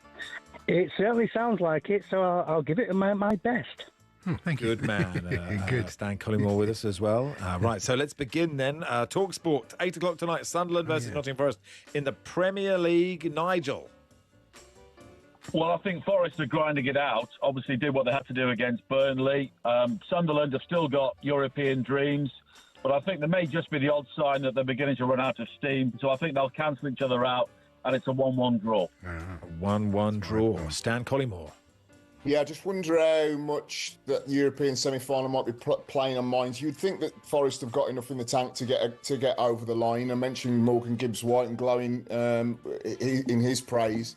But Sunderland at Villa last week were very, very, very good. They stayed in the game even at 3-1. They counter-attacked. Emi Martinez made a save before Tammy Abraham scored the fourth in a 4-3 win. They could have lost the game, Villa 4-3, quite easily. And I was really impressed with Sunderland's work rate, application, and never say die. They, of course, can get into European club competition, so I think that their need is just slightly greater. They're at home, Sunderland 2, Forest 1. I'm copying Stan because I don't want Tottenham to get relegated. Sunderland 2, Forest 1. Try and drag Forest back into it. Andy, what do you reckon? Yeah, I agree with Nigel. I think it's got 1-1 written all over it, so that's what I've gone for. One apiece. Chris, the Man City fan? Well, I slightly differ to all of you. I feel this is Forest opportunity, a slight away win. I'm suggesting 2-1 to the Forest ahead of that massive, as Stan said earlier, Euro semi-final. 2-1 to the Forest. Okay. 2-1 to Forest. Okay. So we'll go to the first FA Cup semi-final, 5:15 live on talkSPORT on Saturday. Manchester City against Southampton. Love to Nigel Adley. Well, I think it's great Southampton have been wearing that retro kit from 1976 throughout the FA Cup run. And I think it would be brilliant if a team from the Championship got through. Had they drawn one of the other clubs, I think it would have been a chance. But I think City have just got that late season look now, and I think they'll win 2-0. 2-0. Stan? Straightforward for me. Manchester City 3, Southampton 0. No fairy tales. Okay, I think Southampton will take the lead and then they'll lose 3-1. But they'll have a moment. Andy, what do you reckon? Again, I've agreed with Nigel. I've gone with 2-0. It's, City is such a good team. Southampton were excellent against Arsenal, but then Arsenal were going through it a bit. It's hard to see beyond 2-0, but you never know. You never know. Chris, the City fan, are you confident? Well, yeah, this is the one I'm attending and looking forward to visiting Etihad South again. And I have to say 2-0 to City, but I hope Southampton and the game obviously dictates what it should be. I think it'll be a close affair. However, I think City will shave it 2-0. Do you know how much the other listeners hate it that you called it Etihad South? Everybody at home going, I like that Chris might be the nicest football fan I've ever heard. It's just full of respect. This is not what talkSPORT need. Anyway, finally then, Chelsea Leeds. FA Cup semi-final, 3 o'clock on Sunday on talkSPORT. Love to Nigel Adley. Goodness me. I saw Leeds in the quarter-final at West Ham, and they should have won that easily, and in the end had to go through on penalties. As for Chelsea, you just don't know whether there'll be an interim manager bounce yet again. Are we doing 90 minutes, Max, or are we doing the result at the end of the game? So I could see this going to penalties. Yeah, we normally do 90 minutes. So I'm told 90 minutes, but, it's a semi-final, so I'd like the full result, please, if I'm in charge. I think it will be 1-1, and I think Leeds will win 4-2 on penalties. Leeds on pens. Okay. Stan? Yeah, very good end of season, isn't it, for Leeds? And nice to see Dominic Calvert-Lewin, A, stay fit and B, a real threat and nuisance up top. I've gone the same as Nige. I've got after 90 minutes, Chelsea 1, Leeds 1, with Chelsea to win it in extra time 2-1. Chelsea AET. There you go. I think there will be a bounce. And I think they'll be annoying Chelsea. And I think they'll win, even though they're a weird football club. Chelsea 2, Leeds 0. Andy Jacobs. Well, I think it'll be the opposite of that. I mean, João Pedro, it looks like he's going to be fit, and Cole Palmer, but, you know, it's very hard to suddenly arrest the form Chelsea are in and turn it on just because, yeah, they didn't like the manager. They turned it in. There's no question about that. But Leeds have been good. They've already run over Chelsea once this season. Funny enough, in the other game, Chelsea were 2-0 up and then ended up 2-2 with moments of madness. But here, I just feel Leeds are too strong. They're in great form. 2-0 to them. 2-0 to Leeds. Finally, Chris, the Man City fan. Oh, another close affair. I feel Leeds will score first and hold on to that lead. So I'm predicting 1-0 to Leeds. I think they'll want it more. 1-0 to Leeds. Thank you, Chris. Thank you for coming on. Always a pleasure. Good man. Chris, the Man City fan. Thank you, Nigel. Love to Nigel. Cheers, guys. Have a good weekend. And to you. Thank you, Stan. Up the Villa. Have a good weekend. Good stuff. Stan Collymore there was a Fool's panel there. So good luck to everyone involved because we're all represented. The listeners, the pros, the broadcasters, the commentators. It's very egalitarian, isn't it? It's marvellous. It was really nice. It was nice. I'd also like to say, have a good weekend, and you just went, probably won't. You never know, Andy. You could dream. You could dream. I'm beaten Have you ever down. considered optimism? No, because generally you're disappointed, aren't you? You know. Well, of course. I sort of always.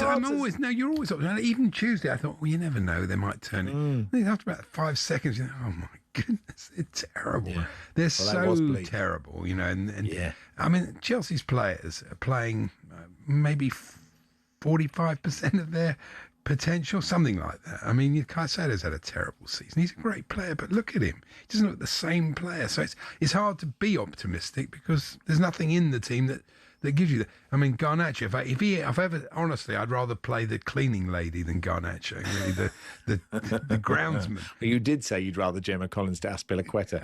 And I think actually, on balance, Aspilicueta probably did a better job as a Chelsea footballer. Anyway, it is Max and Andy with you until 4. The usual 3 o'clock stuff. Todd Mlin will join us. We'll do so. And Ali McCoy's clip special as well. Before that, we'll speak to Alex Yee, world and Olympic champion triathlete, who is going to talk to us about the London Marathon on Sunday.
It's expensive as well, living in Paris, by the sounds of it, Emmanuel.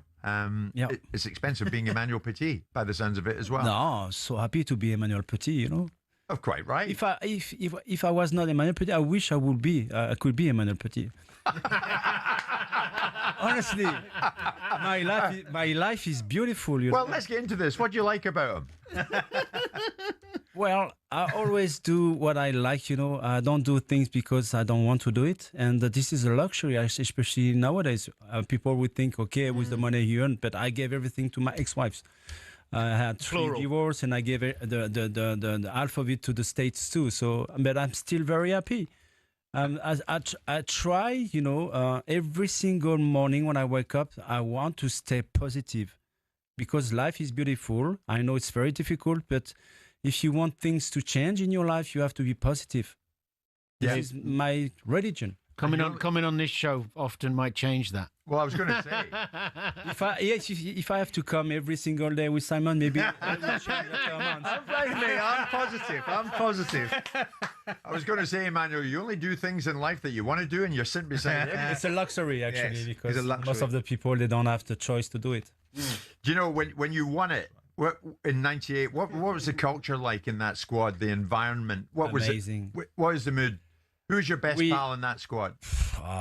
Patrick, Fabien, Robert. I had so many strong links, with former players. Talk Sport. A very good afternoon. It's exactly 3 o'clock here on talkSPORT. Here we go, sports headlines. I'm Amelia Beltrao. talkSPORT understands Enzo Maresca has held high-level talks with Manchester City about replacing Pep Guardiola. We're hearing he'll likely leave at the end of the season despite having another year on his contract. Here's our chief football correspondent, Alex Crook. There has been some suggestions that maybe there's still some contractual issues with Chelsea.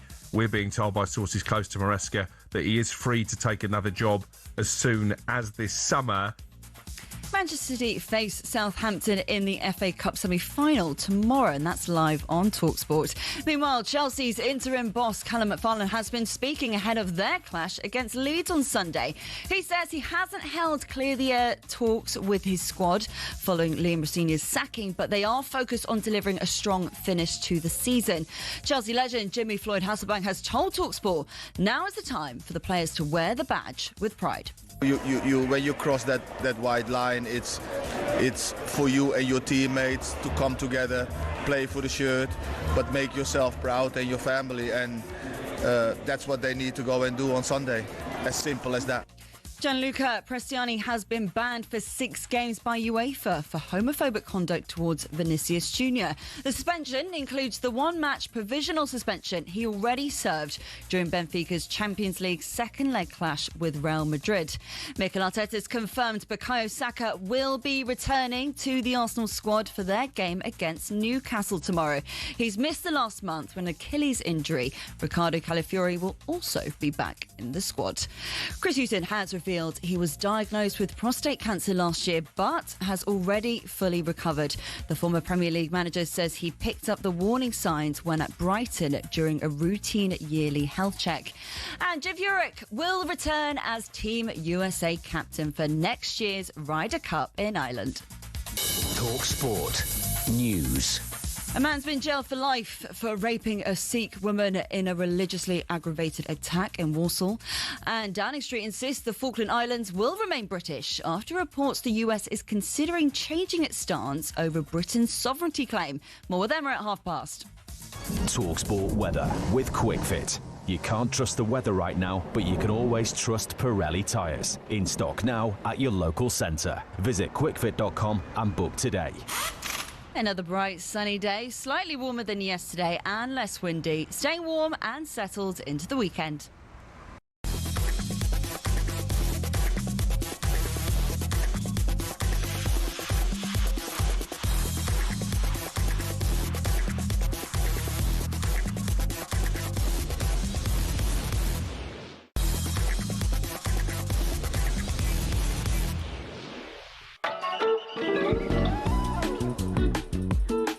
Ben writes, Andy's grumpiness is endearing. When Chelsea were good, I skipped the show. Now it's one of my favourites. No, of course. We all do that, That's what I do. I mean, I never look at Mark Goldbridge unless United are losing. That's what all of this is all about, isn't it? Schadenfreude. I mean, I never do. End full stop. But, each to their own, I guess. You don't. I used to sort of like click onto Arsenal Fan TV when they were going through all their Do you know what I do? Do you know what I do? If Cambridge win, I look at the opposition managers' interview post-match, and they all say, all EFL managers do the same when they lose. They go, we know about the opposition. They like to get the ball forward early. They beat you at set piece. It's like as soon as you lose a game in the EFL, the opposition team are just dirty long ball. That's what it is. Anyway, it's the London Marathon on Sunday. Plenty of familiar faces here at the News Building will be taking part. Here's a little flavour who you should be looking out for on the big day.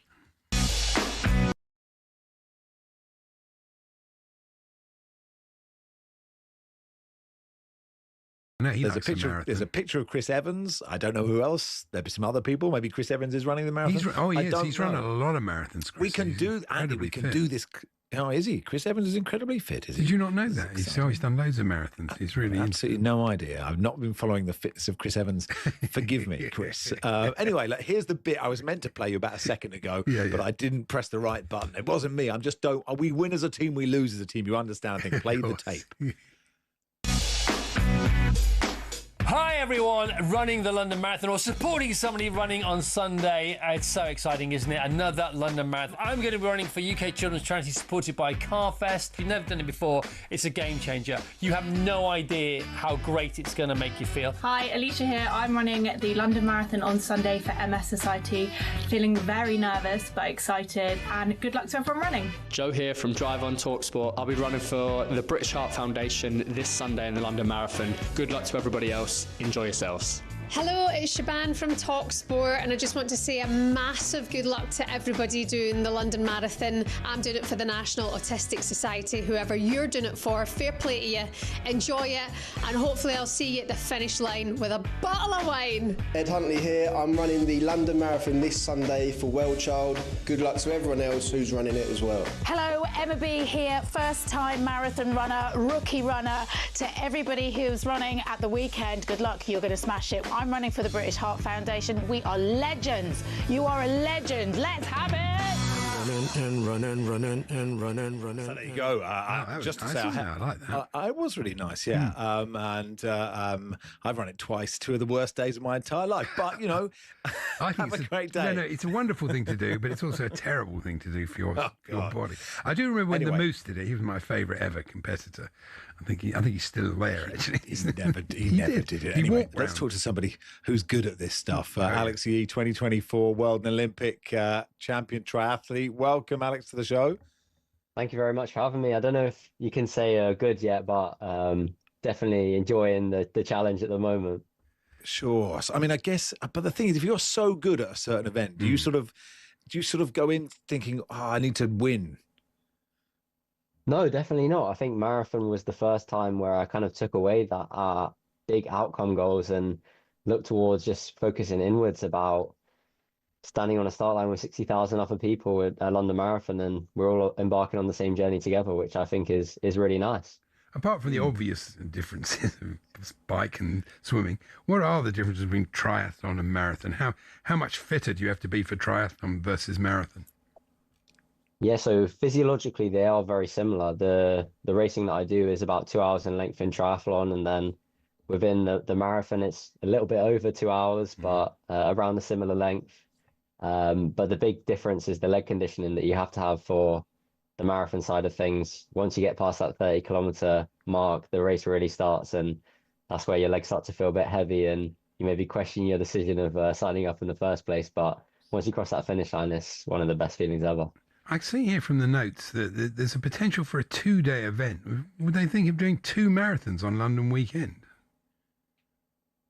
I mean, that's out of my control. No, I thought you might know about it, but sort it out, Alex. No, it does seem, I think that would be a real pity, because the whole thing of it, isn't it, is this massive gathering and this feeling in London and the whole thing. I thought you just dilute it, wouldn't you, if you had 2? That's a very strange idea. I think my understanding, Alex, which is probably no more than yours, is that there are just so many people applying to do it now because the increase of park run and club running and all this kind of thing that, if 100,000 people want to do it, you can't have that many people on one particular day. But I know what you mean. Like, the day is the day, right? You don't want to do it. You apply with your mate, and then they're running it on a Saturday. You're doing it on a Sunday. What time are you going for, Alex? Have you set yourself a target? So this weekend, I'm actually pacing the London Marathon rather than racing. So I'll be supporting some of the top British guys to race and run some fast times this year. So I'll be running about 30 kilometers. So it's a slightly different marathon experience for me this weekend. It'll be really fun to still be running on the streets. So will you after 30k, you've paced it, so you're not going to go at 30k go, do you know what, I reckon I could do another 10. You're not just going to jog the last 10. No, I don't think so. I think for me, I've got my sights firmly set on the triathlon kind of season, so I've got to be sensible of what I'm doing. After that last 10k, you struggle to walk down the stairs after a couple of days, and I'll have to be in the swimming pool on Monday. So gotta stick to that plan.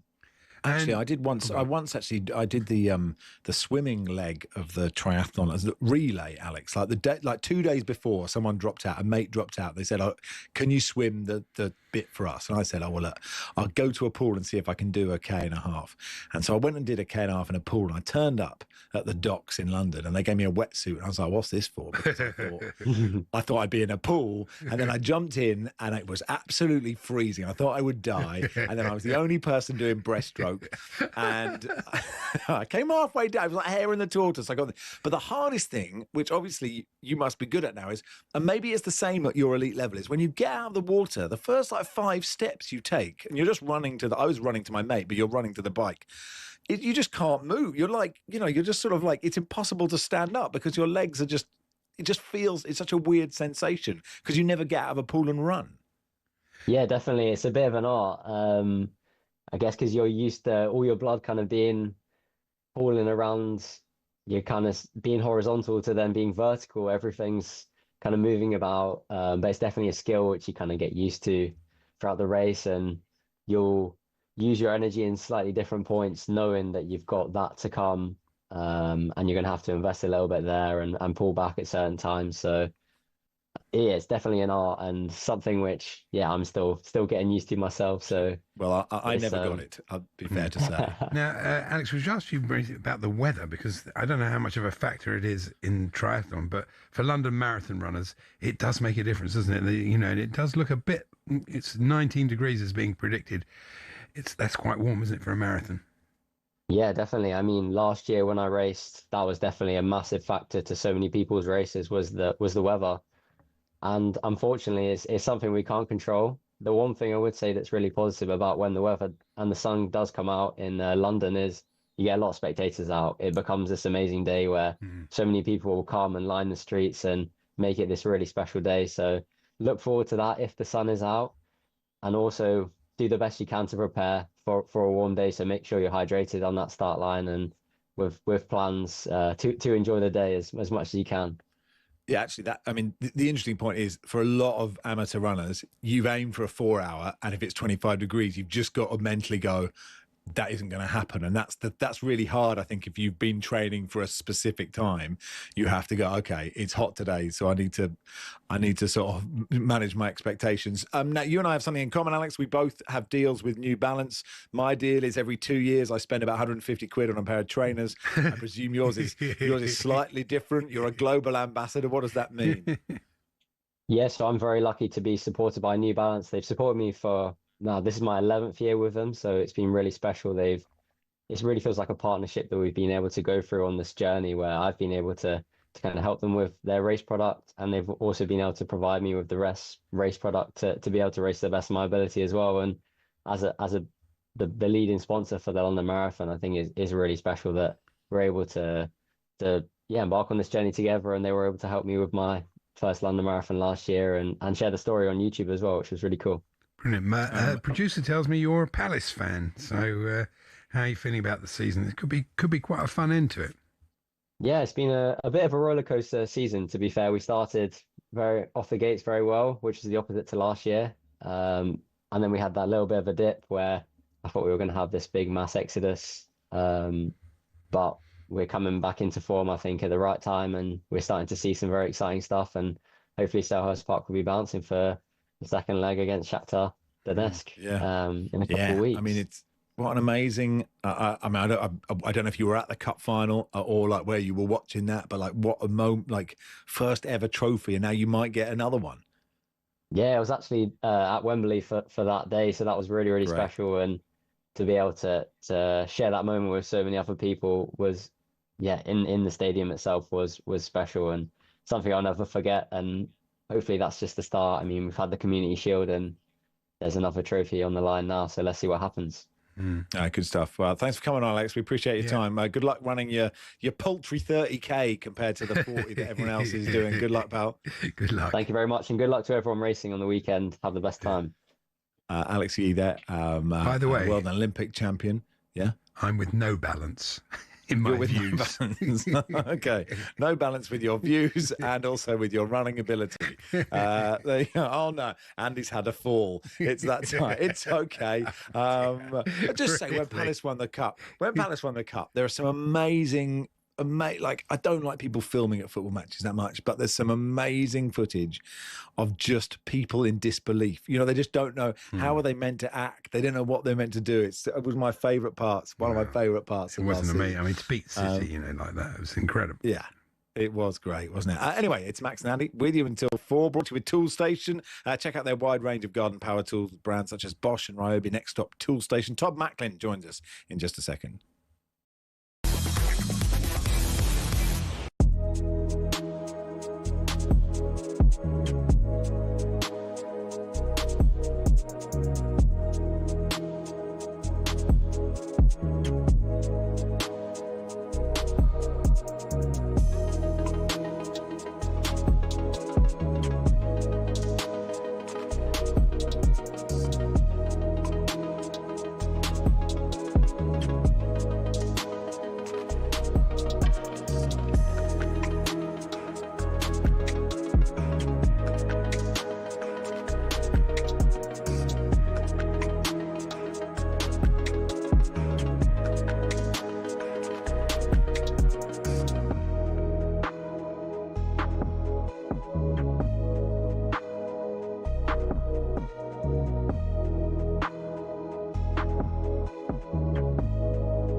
What's happened? Hello, matey. What's happened? You all right? How are you, matey? You good? I'm all right. Yeah, very well. Thank you very much. Gaffer's gone. Yeah. Gaffer's after slapped. Yeah, last night's performance Slap. was unacceptable, mate. Yeah, he got slapped. Yeah, something. Slap. That could not stay the same. The run of results and performances have just led to this. I mean, you heard me last night. I was absolutely crestfallen last night. Thought he'd done well, mate. Thought he'd done well. Well, First the fact that he's gone suggests that he didn't. You know, it's one of those situations that something had to give, and we weren't. You know, you can't go through over 8 hours of football without scoring a match in a game in the Premier League. You can't do that. Those glasses look ridiculous. What do you mean? Are they hurting your eyes? I'll put them on. They start to. I can't see nothing.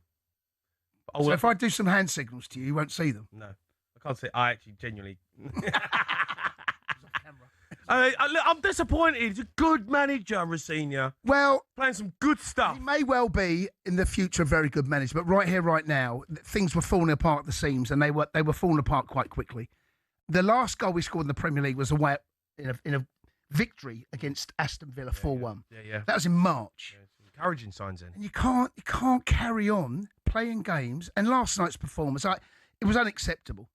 That was completely unacceptable. You can look and you can lose a football match, and I've seen over the years Chelsea lose plenty of football matches, but it's the manner in the defeat, and the players, they need to look at themselves as well, by the way.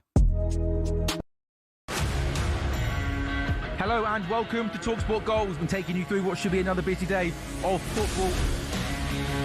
Chance to win it! We don't need to do that, guys. I'm going to owe you an apology. How do you get to that conclusion? That's a weak mentality. Oh, get out of it.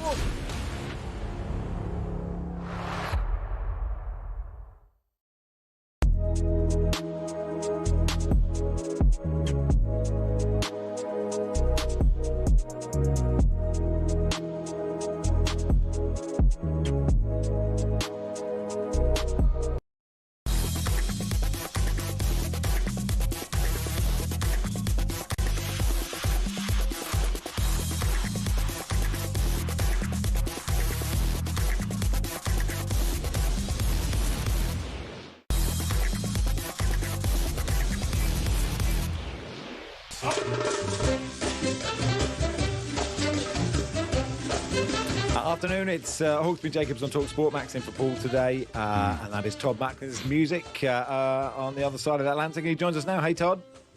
Hey, Max.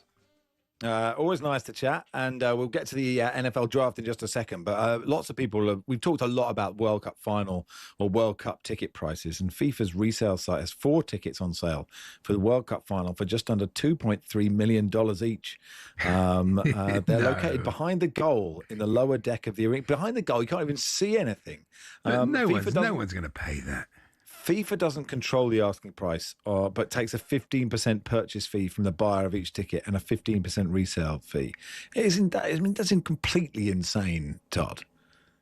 I agree, but to Andy's point about no one's going to pay that, guys, it depends on who's in that final, right? Because if it's your team and you have the money, right?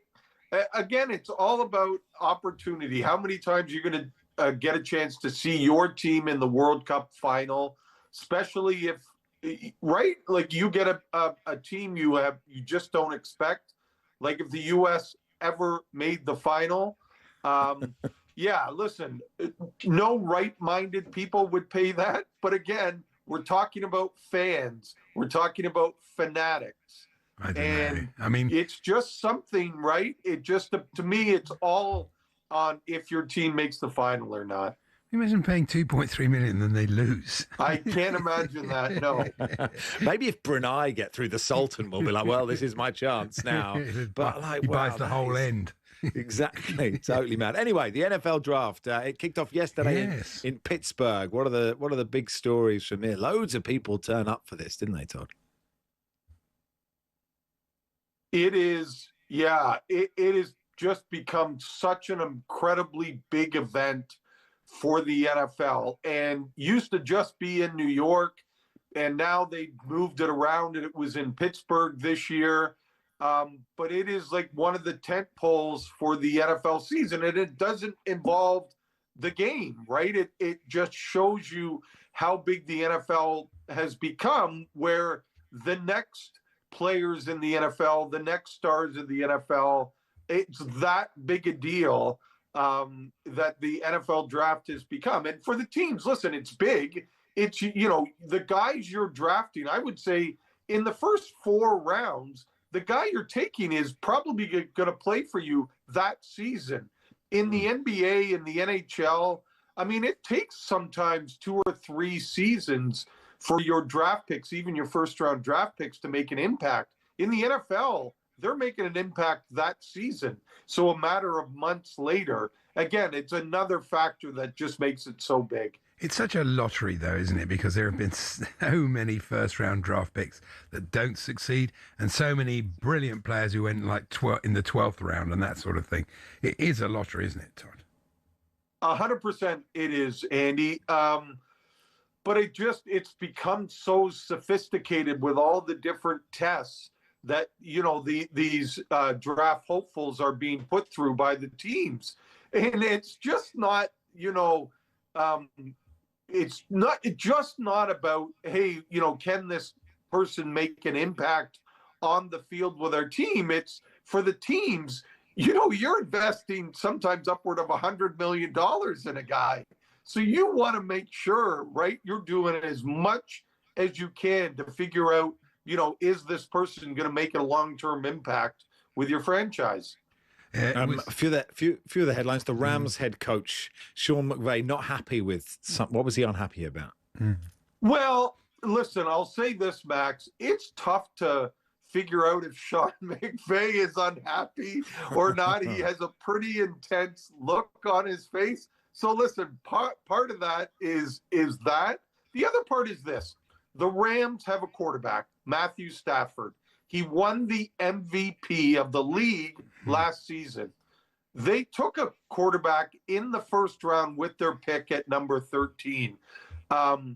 It's the first time that a team whose quarterback won the MVP the previous year took a quarterback with their first pick, the first time since 1967. Wow. So that gives you some context of how big a deal it was for the Rams to do this. But the other factor for the Rams is you're kind of always looking for the future, right? Like you can't kind of get caught out. So Matthew Stafford, he's 38, played 15 years. Eventually, you need to look for your next quarterback. And the Rams look at it like, we don't know the next time we're going to pick this high in the draft. We don't know if a quarterback's going to be available. So it's the right move for us now, where other people are like, listen, you got a great quarterback. You should be picking a wide receiver or an offensive lineman. That helped Matthew Stafford out. Listen, we'll get an opportunity over the next few years to figure out, did the Rams make the right call or not? Now, what about we this have story? Go on, yeah. I was going to say, well, we have some video footage, Andy. Sorry for interrupting. And you, Todd, you may know better than we did. The Chicago Bears general manager, Ryan Poles, accused of breaking farting. wind. Yes, yeah, there you go. During his press conference after the first round tonight. Have a watch or have a listen. Extremely smart, great leader, violent in the way that he plays the game. Everything. Well, they could have just been his shoes. A tiny little Tommy Squeaker, Tom. What do you reckon? Listen, some people handle pressure in different ways, right? And listen, that's all. And again, it shows you how much focus there is on this when we're critiquing stuff like that of a general manager in the NFL. It's true, really. Can we talk about the Utah Mammoth joining the first ever NHL game and fans turning up dressed as mammoths? This is good stuff. It is, and it's a pretty incredible story. They used to be in Arizona. There were the Coyotes, where no one really gave a damn in Arizona about the Coyotes. Well, in Utah, they do, and you're right. They're dressing up as mammoth with the tusks and everything. And when, they go on the road dressed up like they were in Vegas, that's who they're playing in the first round. Security is kind of like telling them, you've got to take the tusks off your costume. But hey, here's the great story. They beat Vegas in game 2. So won their first ever playoff game. And tonight they're going to host their first ever playoff game with a lot of people dressed up like that in Utah. It's going to be an incredible atmosphere in Utah tonight. It's amazing that Las Vegas to have an ice hockey team. It's not really the home of ice hockey, is it? But there we are. Listen, there's a lot of Sunbelt teams, Andy. LA, Anaheim, San Jose, Vegas, Dallas, Florida, like 2 teams in Florida. Listen, and doing really well in those markets as well. It's good. It's good. Finally, Todd, bit of one other NHL story. The smashing of the glass. Oh, I was watching this game a couple nights ago, Colorado and LA, and so the game's in Colorado. Their goalie makes a save on a penalty shot, so the fans go crazy. And so the fans are separated from the benches by glass. And the fans started pounding on the glass in celebration.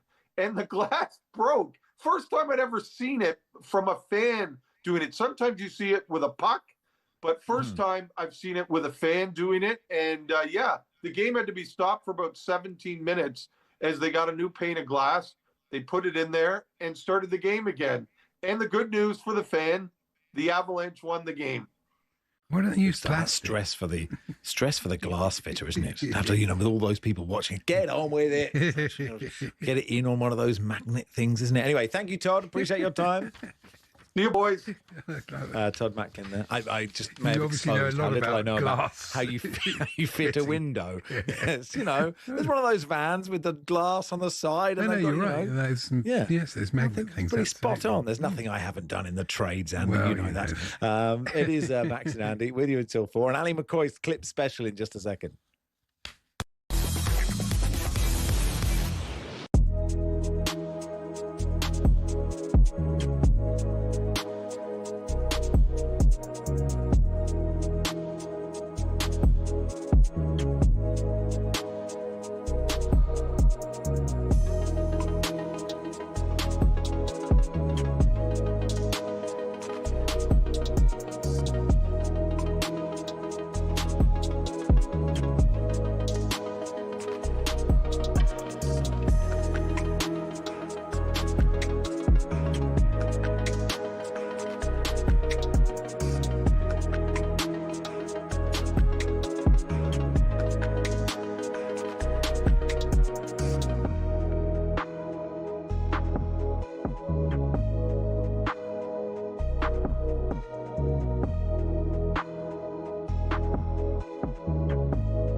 I don't know where West Ham's next win will be. I don't know where Spurs is will be. But if Spurs beat Wolves, which is the easiest game out of all the fixtures combined, yeah, I wouldn't put my house on West Ham beating Everton, Brentford, Arsenal, Newcastle, or Leeds.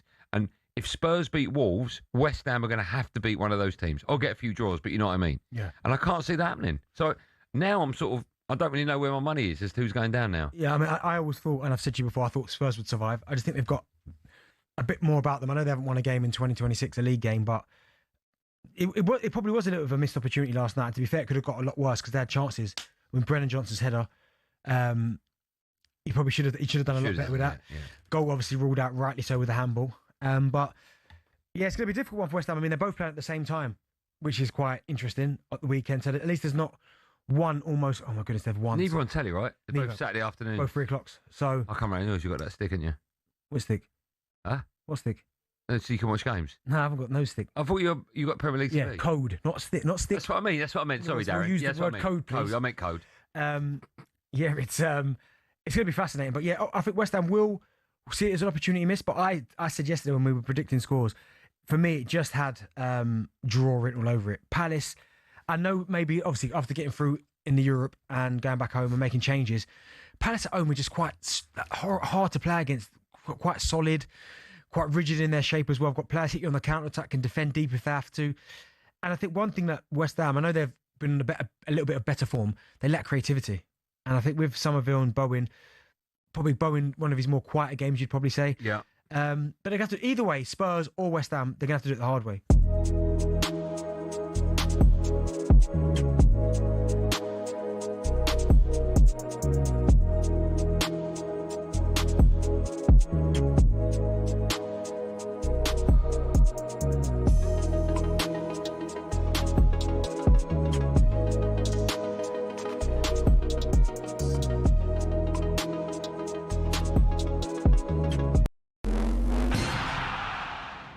Former Burnley striker Charlie Austin's told us it's time for the club to part ways with Scott Parker.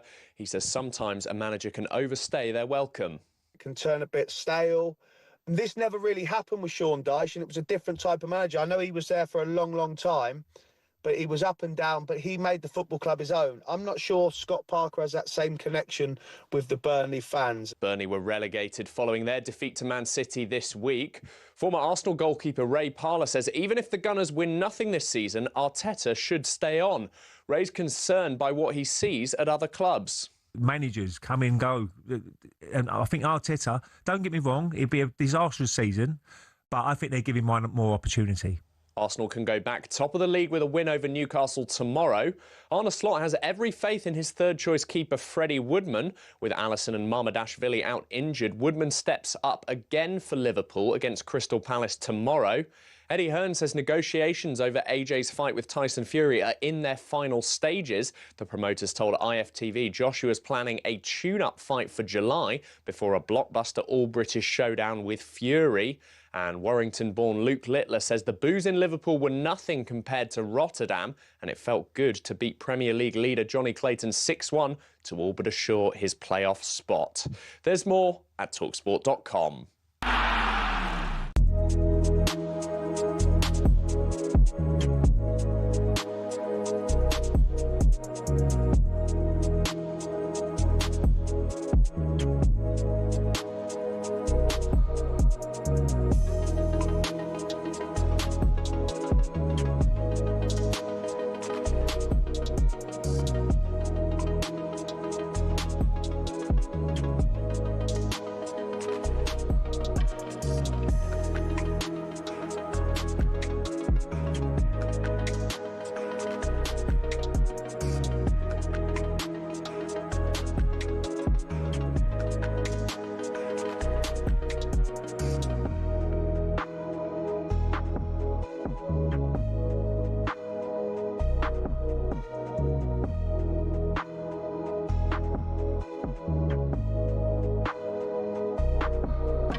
of the Week on talkSPORT with Toolstation. Next stop, Toolstation.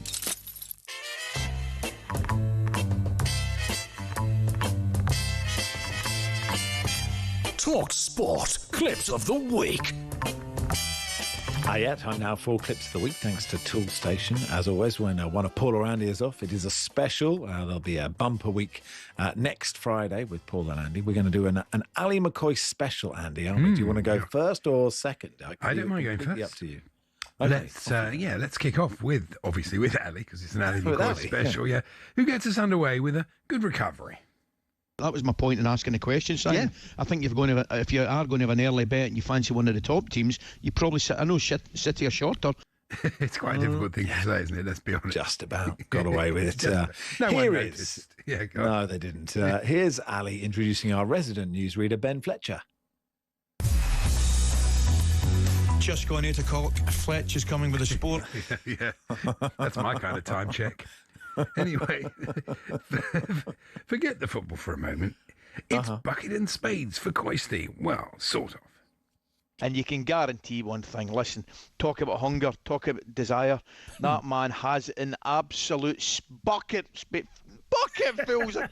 Not spucket or bathe. He does, but he caught himself. Does he? Caught himself. That's the key. Well, catch he yourself. did, yes, he doesn't quite count, does it? Anyway, now we never knew that Ali was such a big fan of the IPL. Yeah. The 2021 Indian Premier League has been suspended. Kolkata Knight Riders, Chennai Super Kings, Sunrisers Hyperdad. I love them. The Hyperdad. Yeah. I can tell you for one thing, I am not a Hyperdad. I've been to Hyperdad. It's a very nice place. Absolutely exhausted. Over to you. Well, we're calling this one, it's Tatties.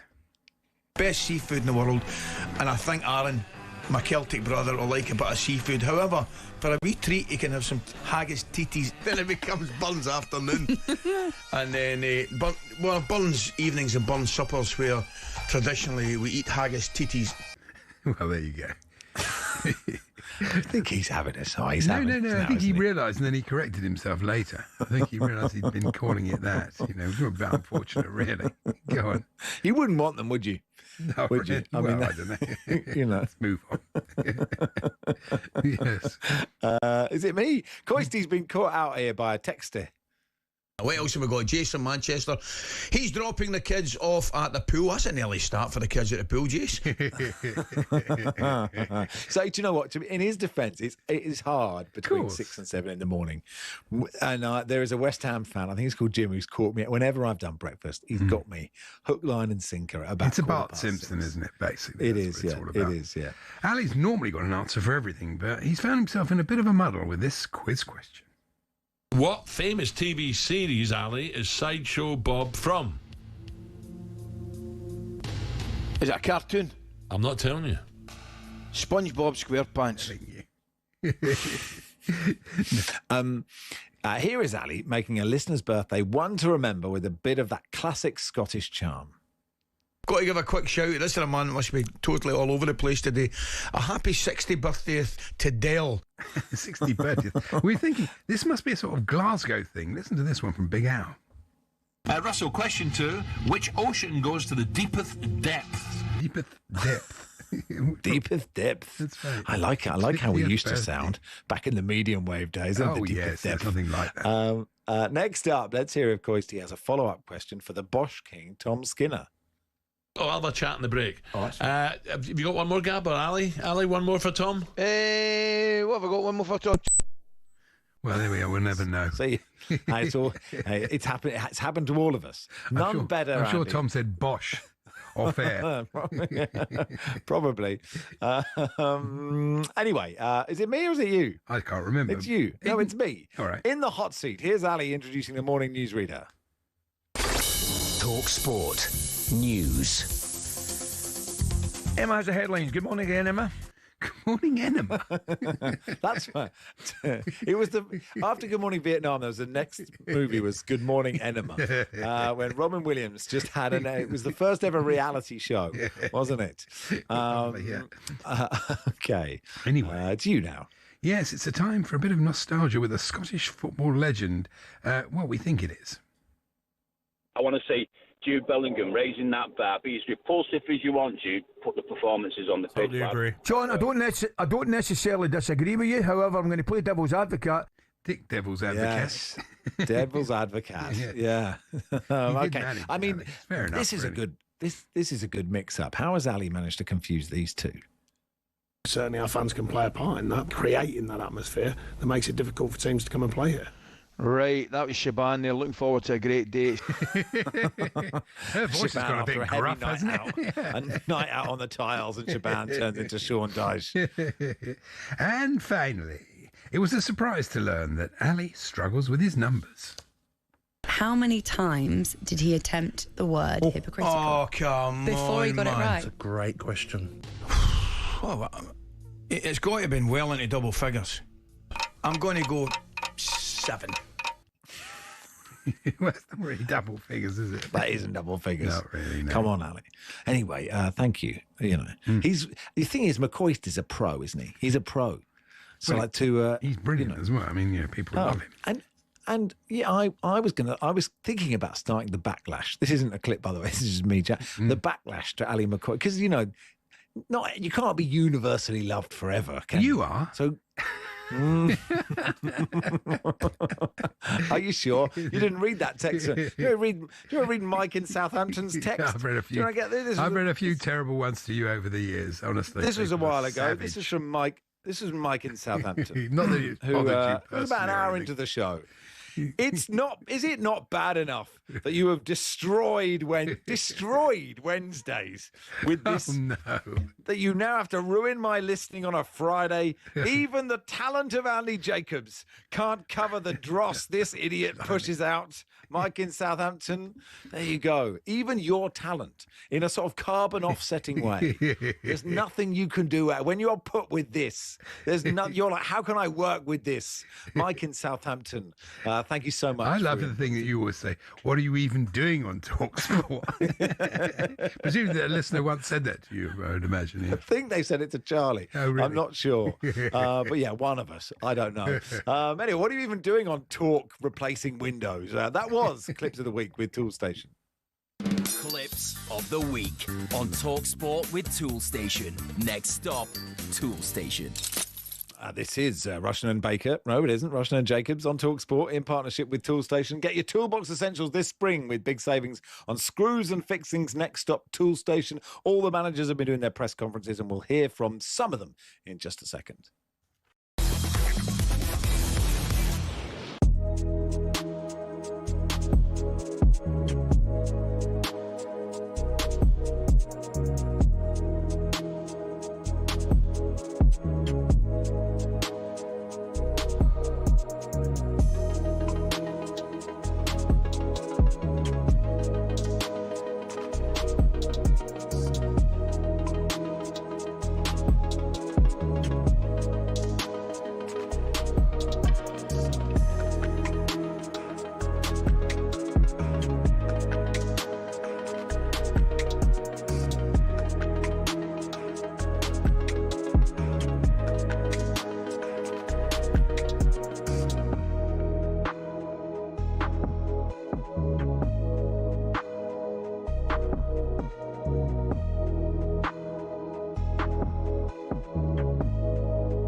Arsenal have been reeled back in. They are the title in the hands for months and months, and 3 weeks ago they had 10 points. It's not losing against City, as we said. You know, it's not losing against City that annoy me the most, because there is no shame of losing against City. But it's the game before that, Bournemouth. You know, when you lose the 3 points at home, the way they played, I watched the game. I was so. I'm not going to say the word on the radio because, but you understand what I mean. It was flat, wasn't it? It was flat. Yes. No desire. I think they had no idea what's going on the pitch, and I think they didn't understand exactly what it takes, you know, to win the Premier League, especially when you have to fight against City. This team is amazing. You know, they're acting like as a champion every single season. So did you say that you don't think some of these players know what it takes to win the Premier League? what's involved in winning it, how you win it. Have you seen the game against Bournemouth? Yeah, I watched it. Yeah, honestly, there was no urgency. It was strange. I mean, no energy, no creativity, no desire. I mean, guys, you're fighting for the title. You know that if you win that game, it doesn't matter if you lose against City and the game is in the hand as well. You still have 3 points. Come on, guys.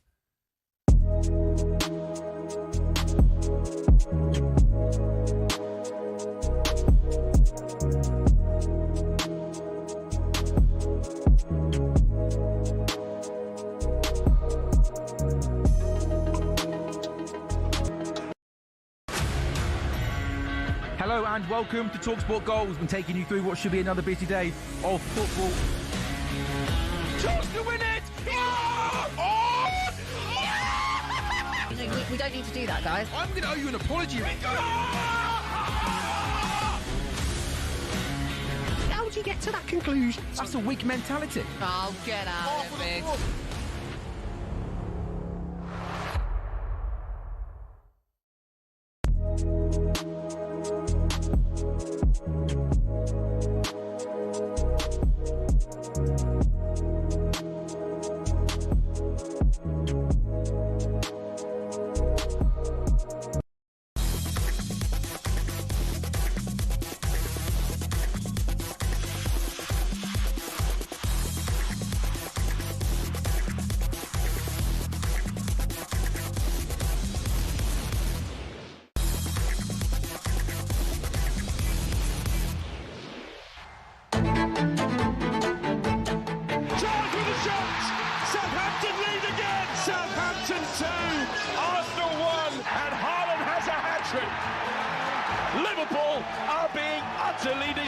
For us, it's the same challenge as always. We make sure that we prepare in the best way possible, and we'll be up for the challenge. Take seriously is what you have to do. Come back to Wembley to play semi-final, to try to reach, the final would be nice. Garnacho, deep breath, right-footed, scores.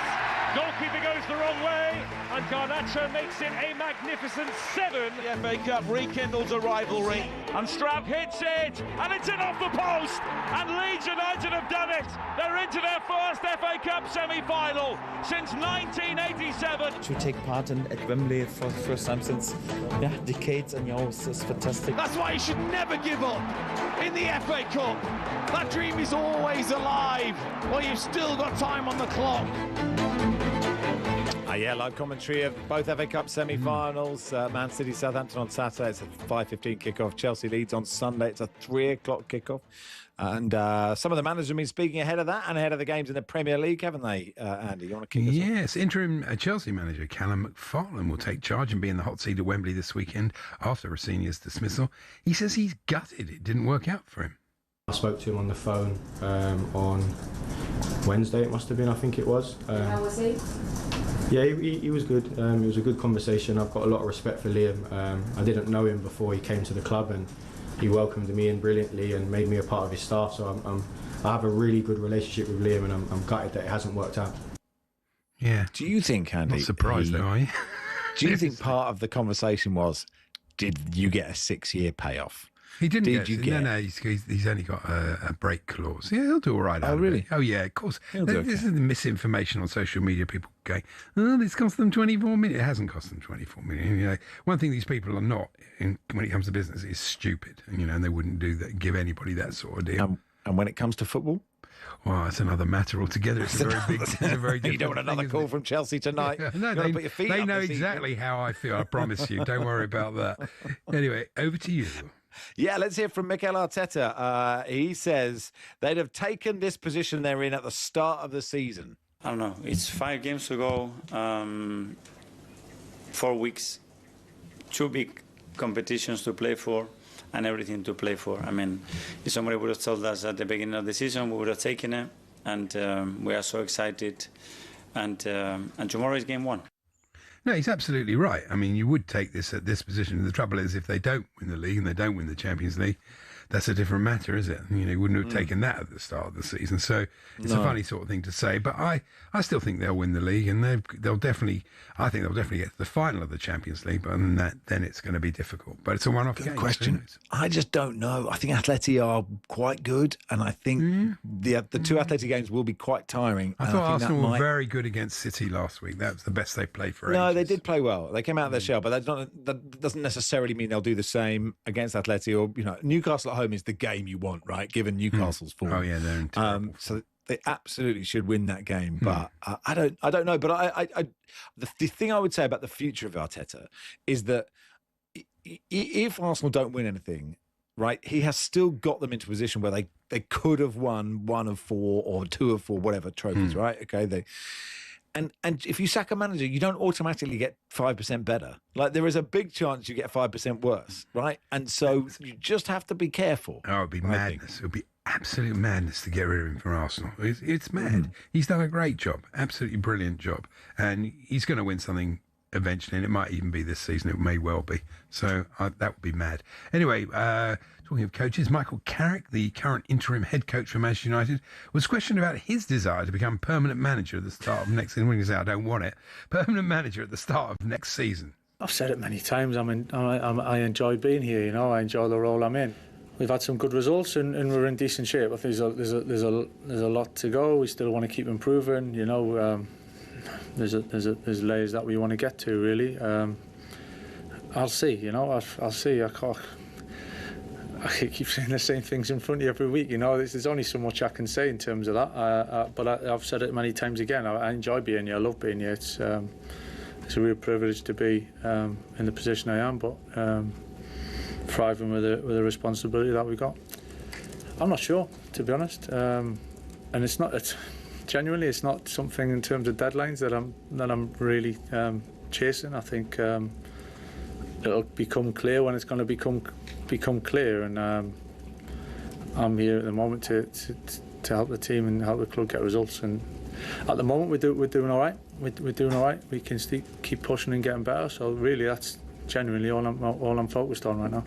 Yeah, he's done well. He's done a good job, and they're going to be Champions League, no problem. Not 100%. I mean, they were a bit lucky against Chelsea, a very poor. Chelsea going through a very poor run, but in that game, Chelsea could easily and probably should have got something out of the game. But there you go, that's football. Now, when I was at journalism school, Andy, and they threatened to throw me out for being disruptive, which was completely unfounded. May I point out? It was terrible. I went to the union, but that's a different point.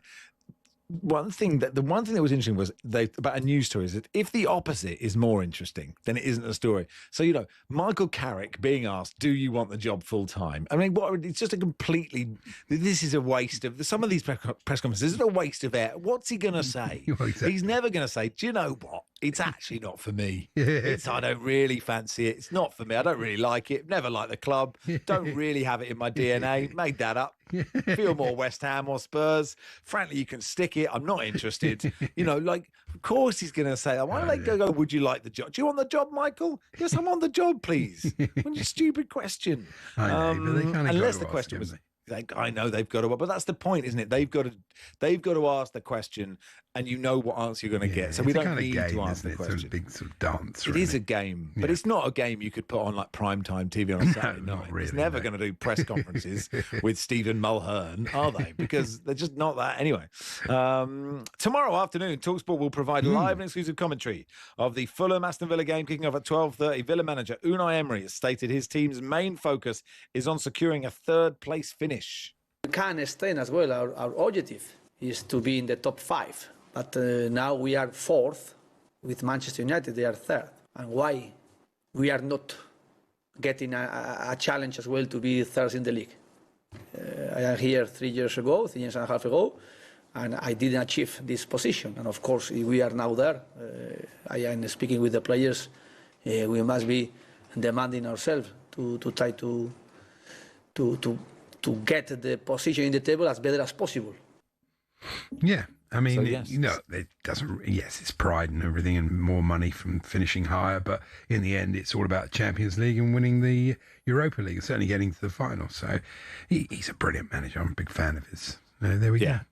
Yeah, and actually, as you say, I'd like to finish as high as I can in the table. Shock, says manager. I know. But you want to finish higher than? Yeah, no, I don't. Exactly. No, I quite like 14th. Really, if we're honest, just I really like the number. No, they look pretty secure for top 5, don't they? And all the 5 that are in there do. Oh, yeah.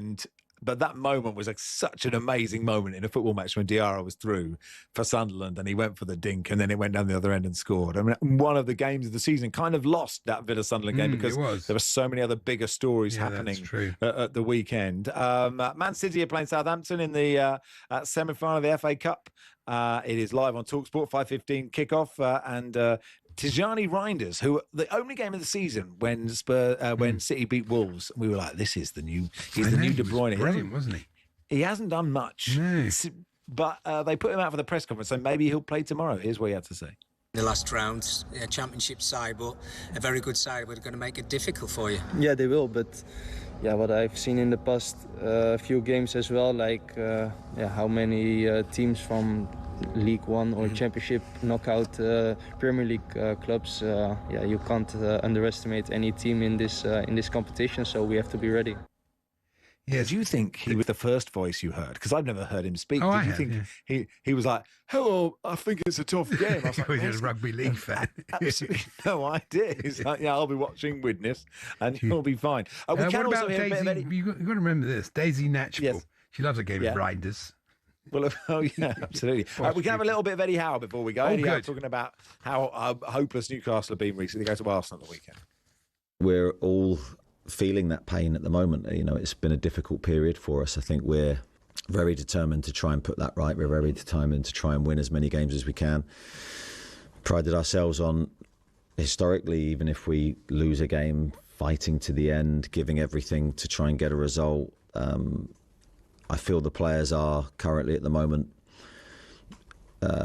maybe lacking in a little bit of confidence. We've lost a little bit of our normal, regular flow and rhythm that we've had in historical times. There's only one way to refine that, though, and that's through, in my opinion, hard work, really good period of training, players staying very stable mentally and seeing it for what it is, and just trying to rediscover and enjoy their football and try and find their best form again. And actually, should have just changed that to all the opposite. We're not feeling the pain like the fans. We think the way to solve this is no hard work at all on the training ground, and just it'll be fine. Yeah, it's been a tough season from the pre-season to now. It's been difficult. But same again, he might go, but at the same time, the next guy might not be as good, and he has given them a lot of success. He's a very good manager, definitely. I think so. Anyway, but that's all our time done, Andy. Oh, lovely. Do you have anything to add, or do you want to just go home? I'm delighted to have worked. I'm delighted. You're delighted. Are you back tomorrow? The listeners are delighted. Am I back tomorrow? Oh, yeah, Saturday. Yeah. Game day warm up. Oh, good. 9 o'clock. I love that show. Me and Charlie. Brilliant. Go get it at 9. Thank you. Me and Barry on at 11 on Sunday. You're back on Monday. What a lovely world this is. Andy Goldstein and Darren Bent next with Drive.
You found the mask?